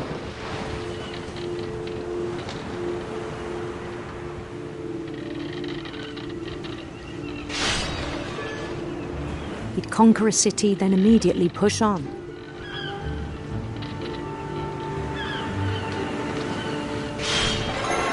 New Louisville.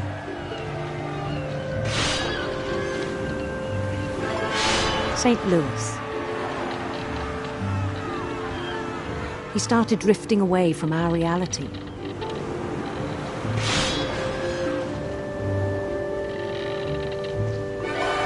Minneapolis, until one day he forgot to go home from the cannery. Even as his mother pleaded with him, part of Louis kept sailing on.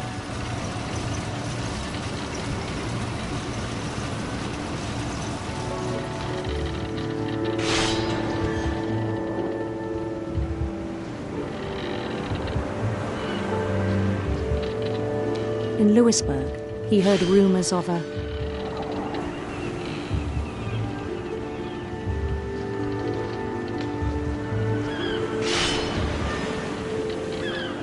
handsome queen.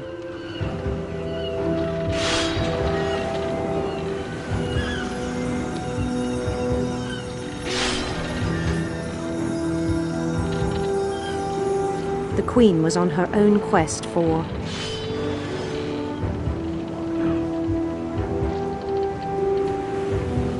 radiant rainbows.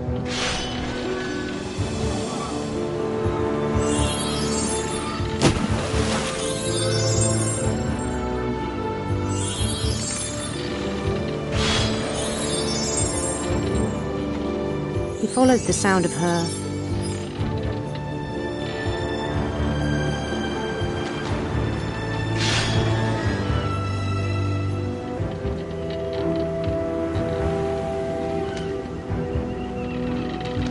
silver harp.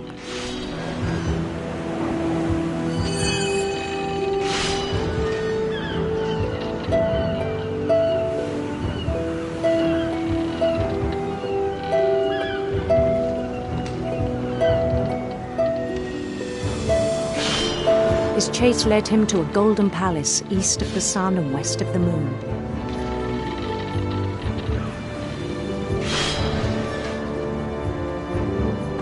Even then, his logic remained sound.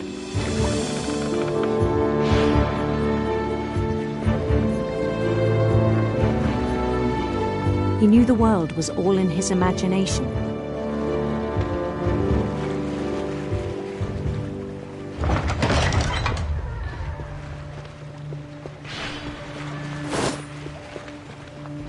But he was so proud of having created it. In his own eyes, he'd become something greater than a king.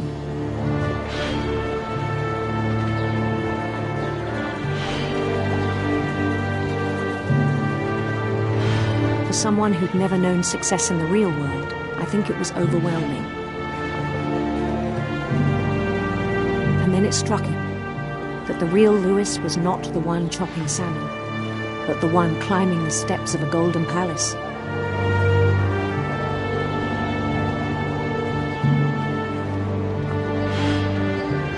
My imagination is as real as my body, he told me. It was hard to argue with him.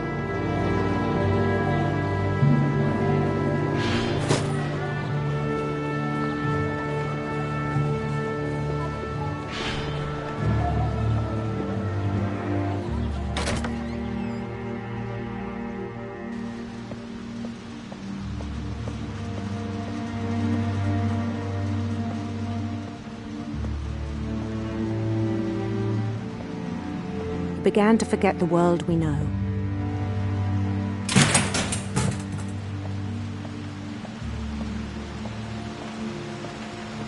I think it pained him to remember Louis, the cannery worker.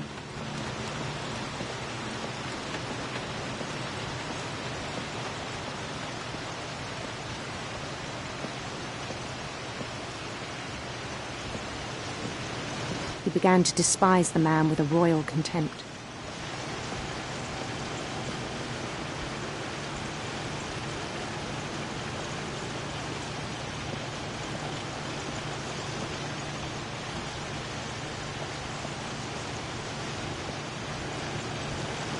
I still thought I could save him. Even after he said he was being crowned king over all the lands of wonder. The palace would be packed with his companions.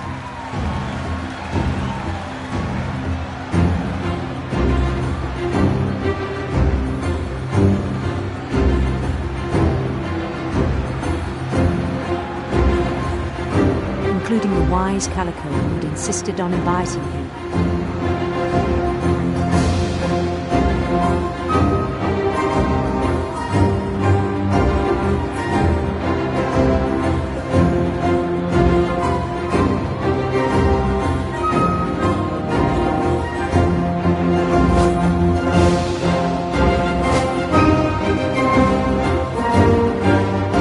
His queen waited, holding his crown.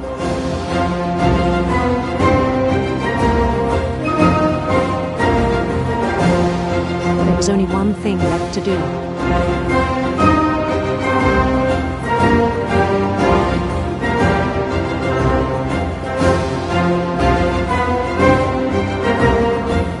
Bend down his head.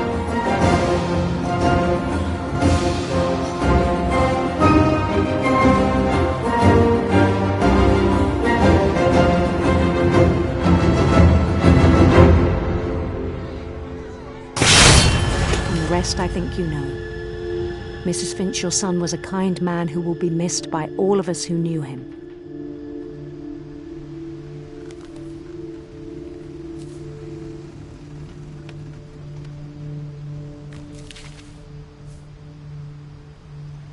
My brother was really cool. I wish you could have met him.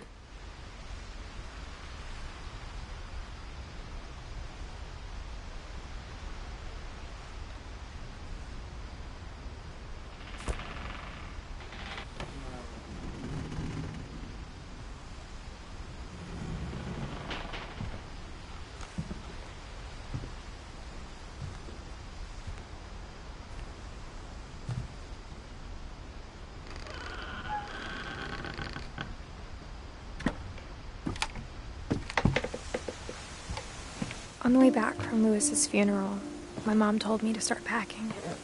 She waited until the day before we left to tell Edie.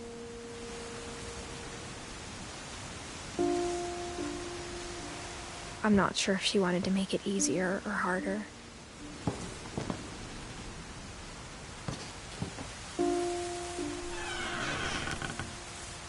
I wish we'd stayed.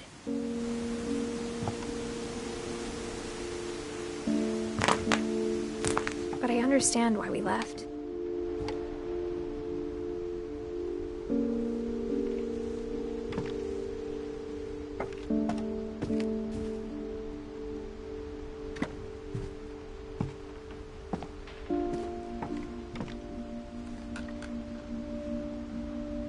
My mom ended up leaving everything behind.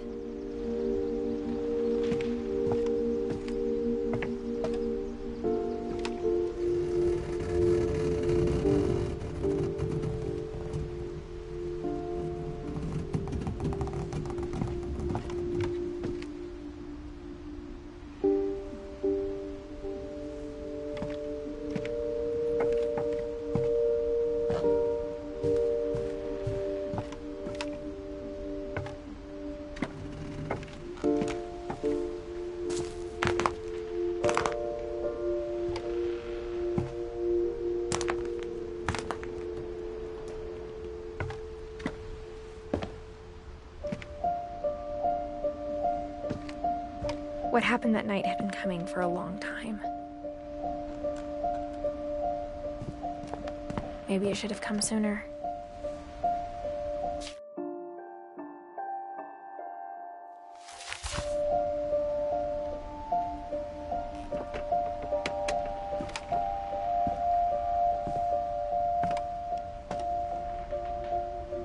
But it had to end one way or another. All that's left now is to tell you about that last night.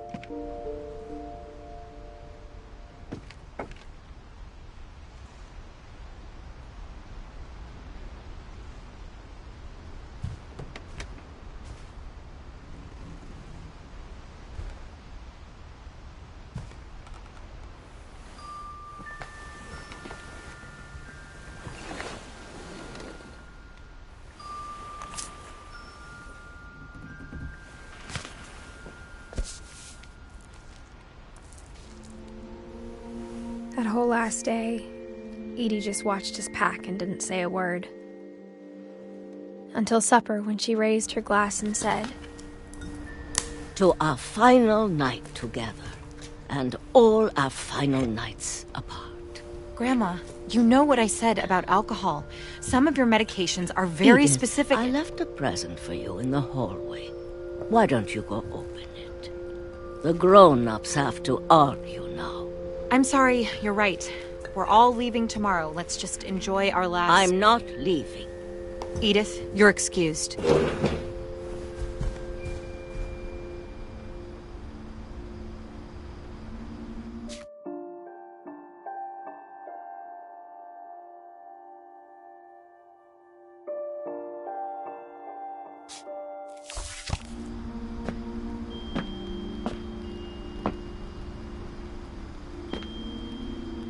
The power had been shut off that morning, but Edie always had plenty of candles. When my mom sealed the library, I don't think she knew about the other entrance.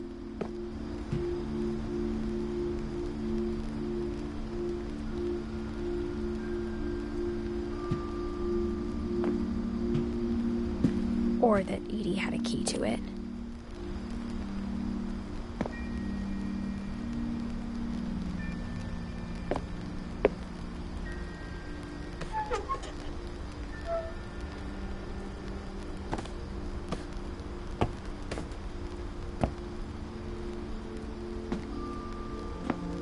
That thing you're afraid of isn't going to end when you leave the house.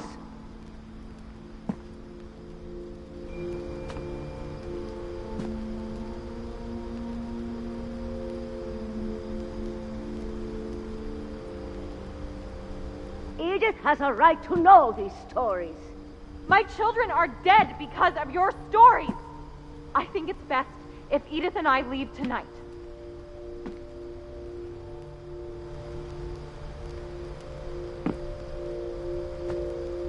We'll have the nursing home send a van for you in the morning, okay?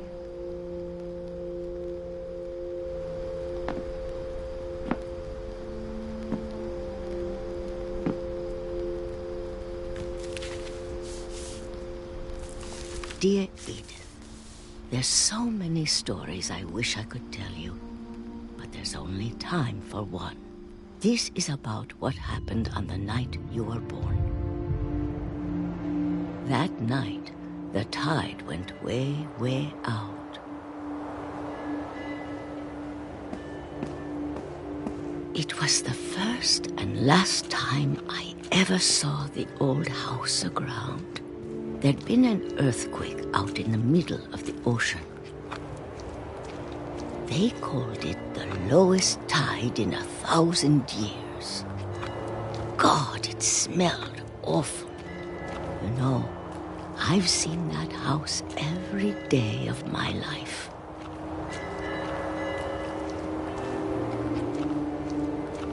But I never thought I'd go back to it. When the fog rolled in, I lost my way.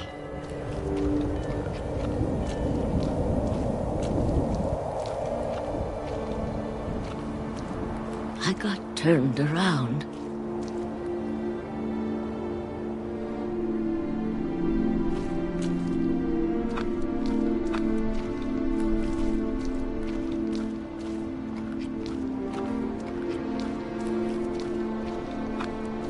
I started seeing things.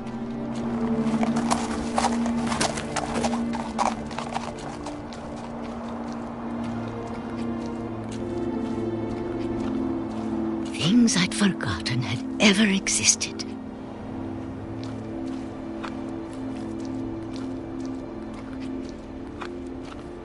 But when I saw them, they felt like old friends. That night, a lot of things came back to me. Or maybe I came back to them.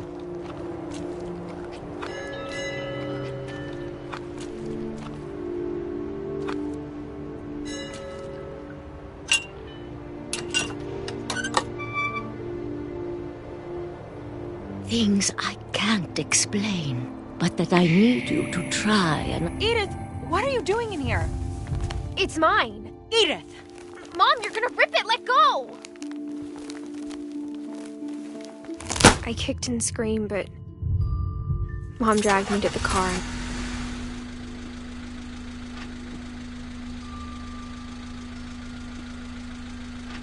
I never saw Great-Grandma Edie again.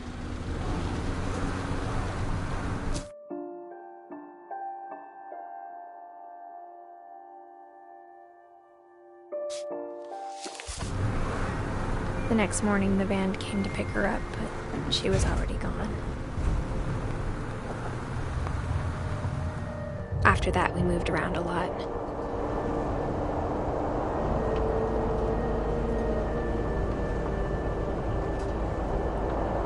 We both tried to make the best of it.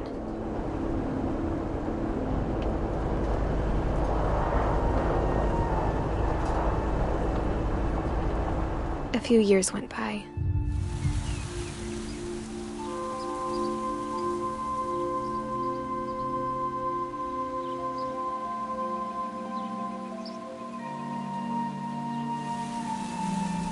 My mom didn't like to talk about it, but she started getting sick a lot. The rest happened pretty quickly.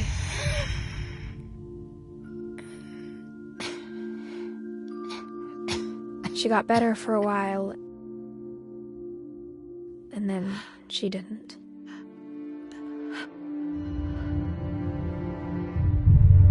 And then I was alone. The last Finch left alive.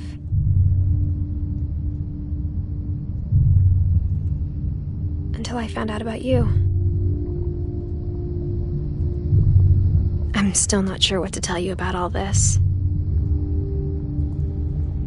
If we lived forever, maybe we'd have time to understand things. But as it is, I think the best we can do is try to open our eyes. And appreciate how strange and brief all of this is.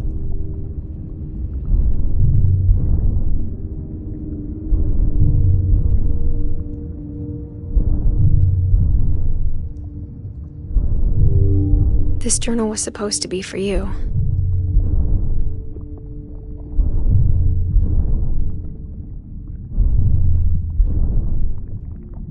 But now I hope you'll never see it. I just want to meet you and tell you all these stories myself. But I guess if you're reading this now, things didn't work out that way.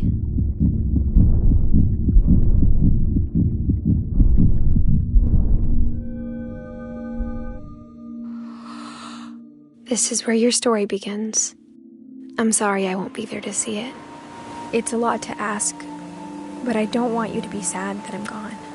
I want you to be amazed that any of us ever had a chance to be here at all. Good luck.